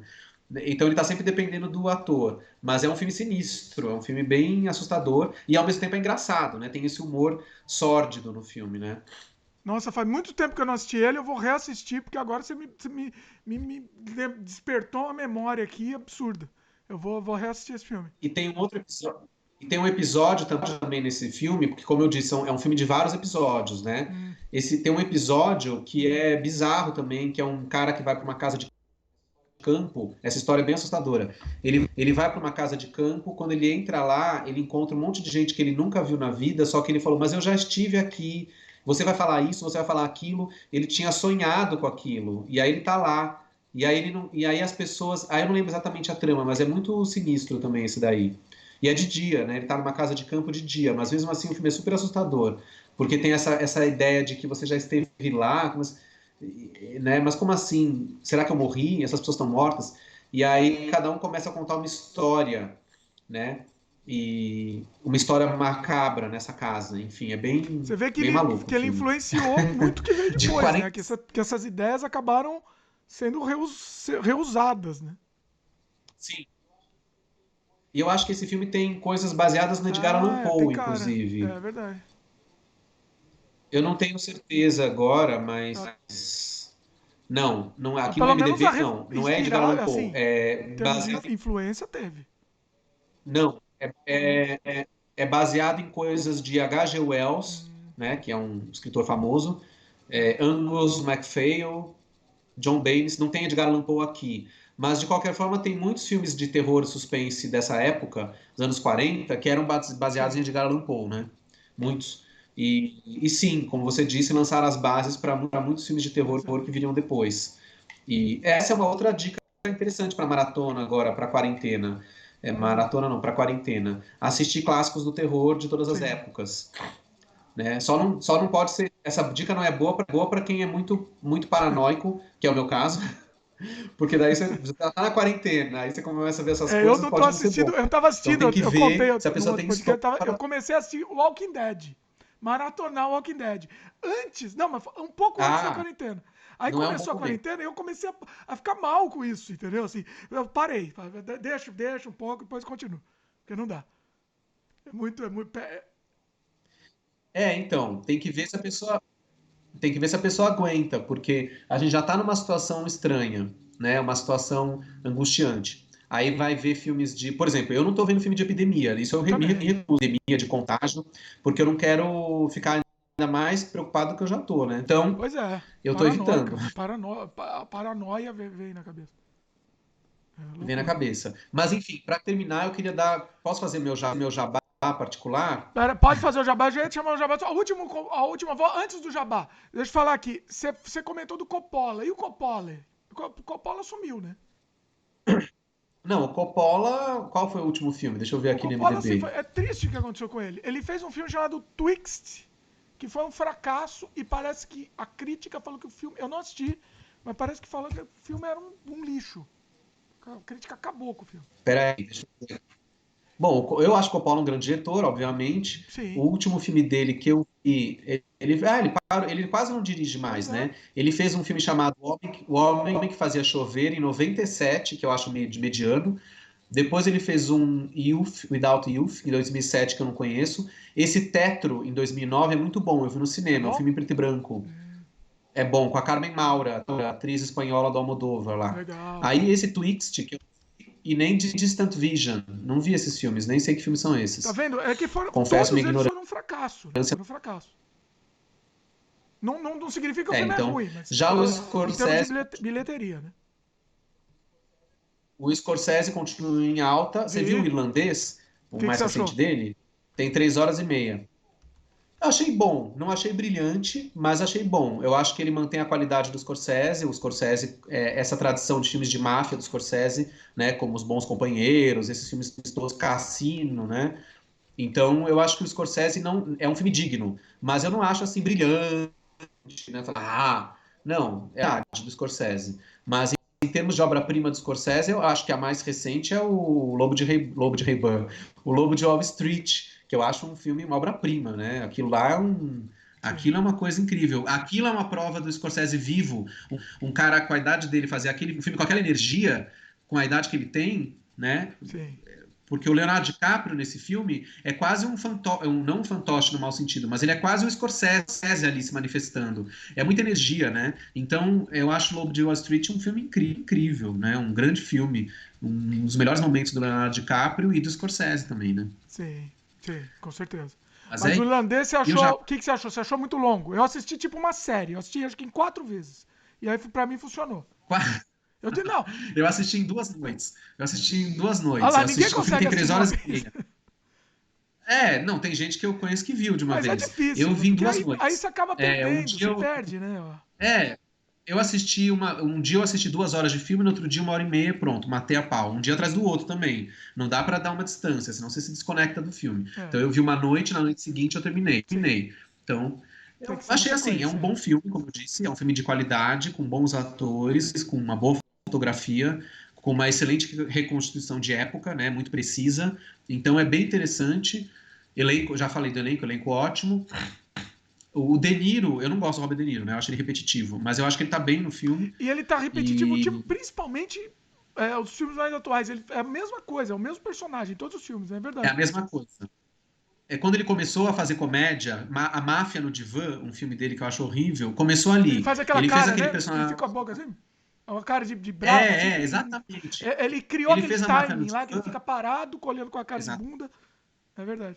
Exatamente. Então, a partir da Máfia no Divã, ele faz sempre esse personagem. Então, todos aqueles filmes, aquele filme que ele contracena com o Zac Efron, que ele é o avô, aquele do Você Entrando numa Fria, todos esses filmes de comédia é o mesmo De Niro, é esse De Niro do Máfia no Divã.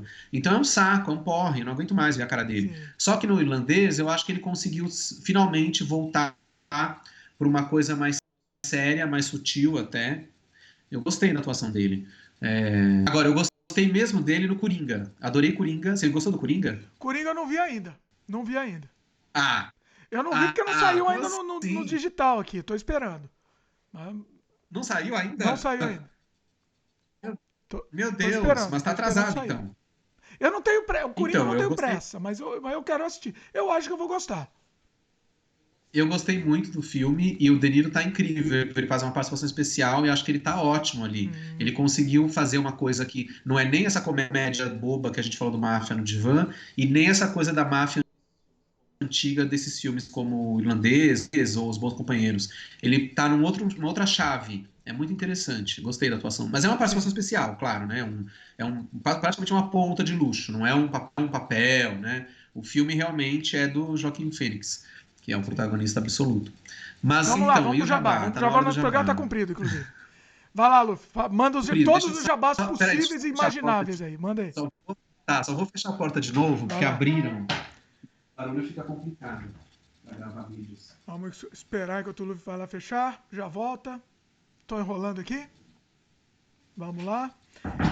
Pessoal que tá assistindo ao vivo, Já depois voltei. esse podcast vai ficar disponível no feed também. Então, o pessoal que quiser assistir no feed do Spotify, enfim, vai lá daqui a pouco que vai também estar disponível lá. Vai lá, Luffy, manda ver o jabá aí. Bom, além de todas essas dicas culturais maravilhosas que a gente falou, eu posso falar das coisas da minha própria produção, né, que também estão disponíveis por aí. Então, para quem quiser conhecer meus filmes, basta ir no Vimeo, que tem o meu canal do Luffy Steffen Vimeo Luffy Steffen. Lá tem vários curtas-metragens que eu dirigi, né? Basicamente, eu dirigi 10 curtas no total, ao longo dos anos, né? E quase todos estão ali liberados, é só assistir, papá. Dos 10, acho que tem Olha 7 só, ou 8 liberado de estão lá. graça aí. Então, divirtam-se. Olha aí. Liberado total. e pode Entra ir como dica aqui assistir. também, São dica pra filmes que quarentena vêm aqui, do inclusive. mesmo. Isso, e são curtas, ou seja, quem quiser maratonar esses curtas, assiste em um dia, porque são curtas, né? Você vê todos, você vai gastar 2 horas e meia, é como se visse um longa, 3 horas, sei lá. Então você vê todos os curtas ali. Já os longas, o meu longa mais conhecido é o São Paulo em Hi-Fi, que é um documentário, né? Para quem não sabe, um documentário histórico sobre a noite LGBT de São Paulo nas décadas de 60, 70 e 80. Esse filme São Paulo em Hi-Fi, ele já estava disponível em 3 plataformas, né? Que são a Heavy TV, que é uma plataforma americana, se eu não me engano, Look, que é Looke, Look, que é uma nova plataforma que está vindo aí com força, e SP Cine Play, que é uma plataforma daqui da SP Cine. No caso da SP Cine Play, acho que ela não funciona se a pessoa não estiver no território brasileiro, né? Ela só funciona no Brasil. Então, para quem está fora do Brasil, teria que ser via Heavy TV Pera, como que ou chama essa? Look. Eu não consegui ouvir. Já É. a primeira, Heavy Sua letra aí. TV. R de rato, E de elefante, V de vaca, R de rato, Y de Yes TV, TV, Heavy né? TV. Heavy Tá. TV. Essa plataforma Heavy TV, eu acho que ela é americana. Então, para quem está fora do Brasil, acho que tem que ir por ela. Já o Look, eu não tenho Look certeza eu se acho que está pegando em pega. todos os É. lugares, mas o Look é É, o nosso longa também tá no L-O-K-E. look, também pega. Funciona. E a então, ótimo. E a SP Cine Play, que eu sei que é só brasileira, que é uma plataforma da SP Cine, né? Que é uma produtora brasileira, uma produtora distribuidora brasileira, paulista, para ser mais exato. Paulistana. Agora, para quem está no Brasil e está assistindo esse programa, a SP Cine Play, o São Paulo em Hi-Fi já estava lá no conteúdo deles, né? Mas a SP Cine Play resolveu liberar todo o conteúdo da plataforma gratuito por 30 dias Olha. por conta da quarentena. Isso desde o dia 17 de março. Então, até o dia 17 de abril, portanto, ainda tem 2 semanas, as pessoas podem ver tudo que está na plataforma de graça, inclusive meu filme São Paulo em Hi-Fi. Mas tem muitas outras coisas também. Tem, por exemplo, toda a filmografia do Hector Babenco está lá.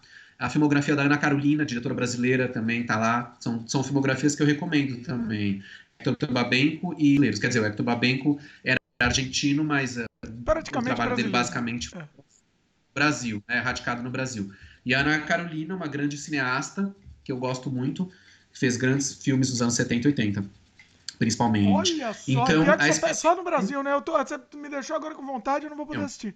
eu acho, não, faz uma Vou tentar, tentativa. vou Eu tentar. acho que a Space Play só pega no Brasil, porque teve um amigo meu que tentou ver o São Paulo em Hi-Fi e não conseguiu. Aí eu falei, mas ele falou, porque aqui eu estou em tal lugar, não lembro que país que ele estava. Eu falei, eu acho que é por isso, porque você está fora do Então eu vou Brasil. dar uma dica. Mas não Não sei se sei, vai vai. funcionar, mas eu vou dar uma dica. Tentem usar como é que chama? Esqueci, nossa, me deu branco. Um simulador, VPN, desculpa, gaguejei tudo. Uma rede uma privada, VPN VPN. brasileira. Oi? Bom, aí eu não sei. Eu acho que Eu não funciona. sei, essa parte eu Não não é nada manjo. ilegal isso. VPN, ele muda o seu IP como se você estivesse num outro país. Então, quando o pessoal bloqueia, Ah, é contra a minha religião, bloqueio por país. Então, para mim, todas as pessoas do mundo têm que ter o mesmo direito. Então, assim, se te bloqueia o seu país, é. usa VPN. É a regra da vida, inclusive. Eu não estou usando, mas vou começar a usar, inclusive. Acho que justamente por causa Bom, disso, inclusive. Essa foi a gota d'água, inclusive. enfim, é isso Vai lá, mas aí. que mais Então, meus jabá? curtas Tem estão no canal Vimeo, também, dá todos os jabás aí. meus curtas estão no Vimeo, meu longa tá nesses lugares, e aí no YouTube eu tenho meu canal chamado Nafta Luffy, né, um trocadilho com naftalina e Luffy, Nafta Luffy, que é um canal no YouTube, gratuito, obviamente, também, onde eu faço vídeos semanais, é um programa semanal sobre a cultura pop vintage, ou seja, a cultura pop em geral, filmes, livros, quadrinhos, desenhos animados, música, etc, etc, etc, novelas, dos anos 50, 60, 70, 80 e 90 do século passado. Então o canal é focado na segunda metade do século 20. Então não vou lá não vou falar de Big Brother, de coisas assim, eu vou falar de coisas antigas. E nesse momento que está na quarentena, eu tenho feito programas temáticos que têm a ver com a cultura antiga, mas que também tem a ver com a quarentena e com o coronavírus. Então, por exemplo, semana passada eu fiz um programa que está lá no ar já, para quem quiser ver, que é a relação entre o coronavírus e o cinema catástrofe de Hollywood nos anos 70.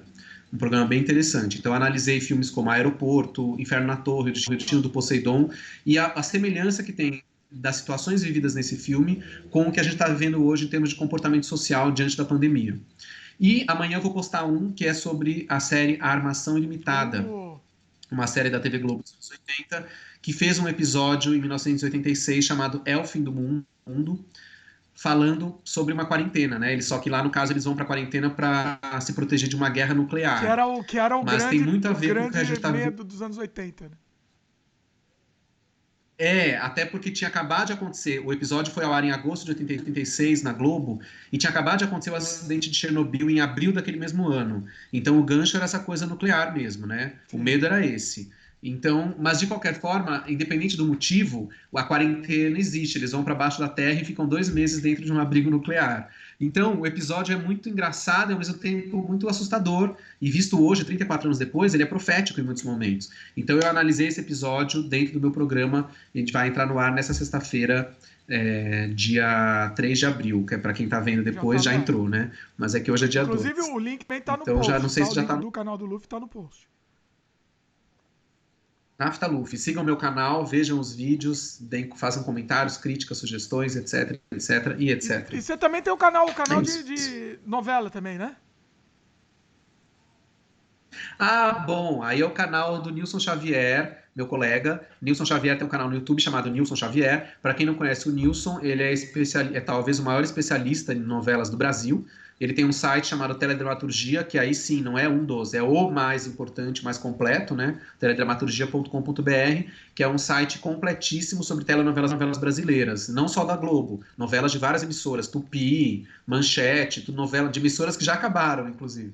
Record, Band, SBT, tem tudo.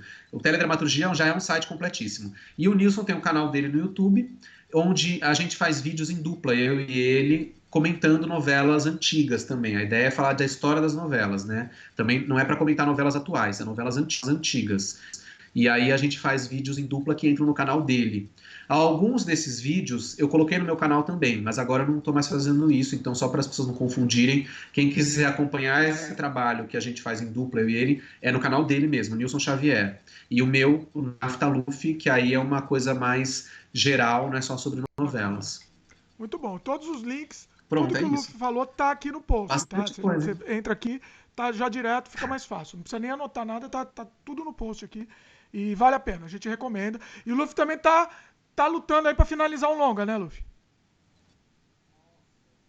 Nossa, nem me fale, né? Porque agora com essa história do coronavírus, quando a vida voltar ao normal, se a gente sobreviver, se eu sobreviver, vai começar do zero essa batalha, né? Porque meu filme, eu já estava com dificuldades para conseguir patrocínio para finalizar o filme. Agora então, né? Porque o mundo vai entrar numa recessão muito grande. Então, eu não sei quando eu vou conseguir terminar meu filme. Mas por outro lado, é bom porque ele está filmado, né? O filme está todo filmado. Então o material bruto está aí. A gente precisa de dinheiro para finalizar. Os recursos são para finalizar o filme, para dar o acabamento, porque o filme é um musical. Autorais, né? Então tem tudo isso, né? Tem uma série de coisas, não é só isso, né? Tem efeitos, tem uma finalização um pouco complicada. É um filme trabalhoso, principalmente de finalização. Quer dizer, ele foi trabalhoso de filmagem também, mas ao contrário dos filmes que eu fiz antes, que eram mais fáceis de serem finalizados, esse não. Ele necessita de uma finalização muito específica, com inserções de animação, por exemplo, que é uma coisa cara de fazer. Então não é um filme básico, mais pocket, como eu fiz antes. Então por isso eu preciso de dinheiro para finalizá-lo. Então se alguém estiver assistindo, for um grande mecenas ou quiser patrocinar esse filme, ou pelo menos ajudar, me procure, faça contato, estamos aqui, entendeu? Contato, como é que o pessoal entra em contato com você? Qual a melhor forma?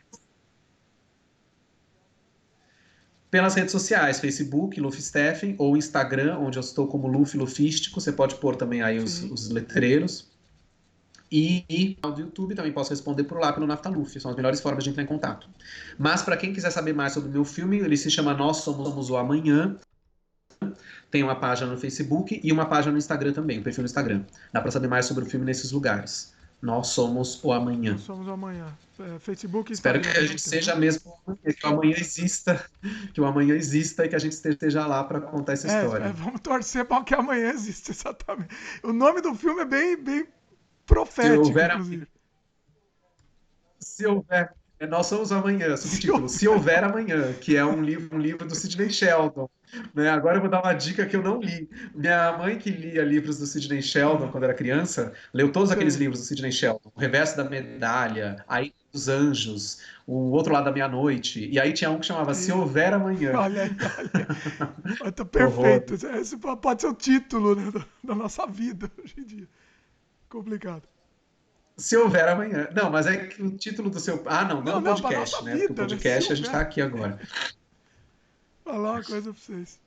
Que horror, tomara que não. A gente está brincando com uma Não, coisa é muito muito sério. A séria, gente tem né? que, Mas assim, vamos levar, temos que levar um pouco leve, porque senão a gente enlouquece, já estamos enlouquecendo. é, Mas assim, agora vamos dar um recado é, sério, aproveitar aqui. Pessoal, quarentena, pessoal, fique em casa, se cuida, né? Fala aí, Luffy, também. isso mesmo. É isso, né? Eu acho que já foi já foi falado tantas vezes, né? Não precisa nem repetir. As pessoas sabem já. Quem não está cumprindo está sendo irresponsável, está brincando com a própria vida e com a vida de outros, né? Porque se fosse um vírus que não contagiasse, aí problema da pessoa, né? Ela sai na rua, o problema é dela, vai morrer. Agora, o problema é que passa por outras pessoas, né? Hoje eu vi uma notícia no UOL dizendo: avô morre na Argentina porque neto furou o isolamento e passou para o avô o vírus. Quer dizer, parece que precisa acontecer isso. Para algumas pessoas vai precisar morrer alguém próximo para ela entender a gravidade da situação e não sair de casa. Mas aí vai ser tarde demais, né? Quer dizer, as pessoas tem gente que precisa aprender pelo pior jeito, né? Tem que eu acho que as pessoas deviam pôr a mão na consciência. Por mais que elas não acreditem, na dúvida, fique em casa. Você vai arriscar? Você vai desafiar? Eu acho muita burrice, muita irresponsabilidade as pessoas que não estão levando o isolamento a sério. E aqui no Brasil tem muita gente, a gente vê diariamente nas notícias, eu olho pela janela e vejo que tem gente que as pessoas estão. Ai, é difícil, né? É difícil, muito difícil esse momento. Mas eu acho que a gente tem que fazer um sacrifício. As pessoas têm que fazer um sacrifício justamente para que a gente tenha depois uma vida pela frente. Porque senão a gente não vai ter, né? E foi exatamente esse tipo de comportamento irresponsável e burro que eu critiquei no meu programa no Naftaluf quando eu comentei sobre o cinema catástrofe, né? Porque nesses filmes tem sempre esses personagens, a massa que fica desesperada, entra em pânico, faz burrada e ferra tudo, né? Isso é clichê desses filmes. Então eu espero que esse clichê não aconteça agora, nesse momento que a gente vive na vida Hoje em dia a real. gente tem os negacionistas, né? Ah, não, não tem nada, é tudo, né? E aí vamos que Ah, vamos. esses aí eu não vou nem comentar. Mas enfim, vamos terminar o programa por aqui, porque eu não quero ficar Mas não, nervoso com essas foi um coisas. programa, foi legal aqui, Vamos tentamos terminar evitar esses assuntos, inclusive, eu acho que vamos serviu, terminar foi numa. uma coisa bacana pro pessoal, para alimentar o pessoal de conteúdo bacana, dicas legais. Isso, quem está nos assistindo com certeza está adepto da quarentena, por isso que está assistindo esse programa para pegar dicas. Então, vamos nos dedicar a isso. Vamos consumir cultura, ver bons filmes, ler bons livros, fazer coisas interessantes. E quando tudo acabar, a gente volta à vida normal. É assim que esperamos que aconteça. Vamos torcer, vamos orar, vamos meditar, vamos, né, tentar viver essa experiência da forma mais rica e produtiva e criativa possível, né? É isso que eu É isso penso. aí. Muito bom, muito bom. Queria agradecer o Luffy mais uma vez, Então sensacional. tá, A gente tinha combinado, o Luffy falou, não, vamos fazer eu que uma hora de agradeço. programa, já estamos com 1h40. Não tem jeito, Luffy. Falei, ó, vamos tentar. Falei, vamos Nunca, não tentar. adianta. Nunca, Pode me xingar, pode me é xinga. muito assunto. Não, tudo É, bem, tudo bem. A gente pois é. agora tem tempo. A gente vai voltar aqui, o Luffy, estamos combinando o próximo programa com o Luffy vai ser sobre o Polanski. Então, essa é a nossa ideia. Se tudo der certo, vamos o próximo com a participação do Luffy vai ser Se sobre o houver Polanski. amanhã. É isso? Valeu, Legal. É pessoal. Pessoal que isso. está ouvindo aqui em Então vídeo, até. lembra de dar um like aqui no canal. Lembra de se inscrever também se ainda não é inscrito. E clica no sininho também, que aí você vai receber notificação. A gente está fazendo lives com mais frequência aqui no podcast, ao vivo. Então, assim, quem se inscrever e ativar o sininho vai receber a notificação. Vai ser muito mais fácil você controlar isso. E quem estiver escutando no podcast, no áudio, no Spotify, por exemplo, manda uma mensagem pra gente, ou por e-mail, ou entra aqui no site, no canal também pra mandar. E é isso, a gente quer a participação de vocês. É isso aí, valeu pessoal, se cuidem, fiquem em casa e toda saúde pra todo Obrigado. mundo aí.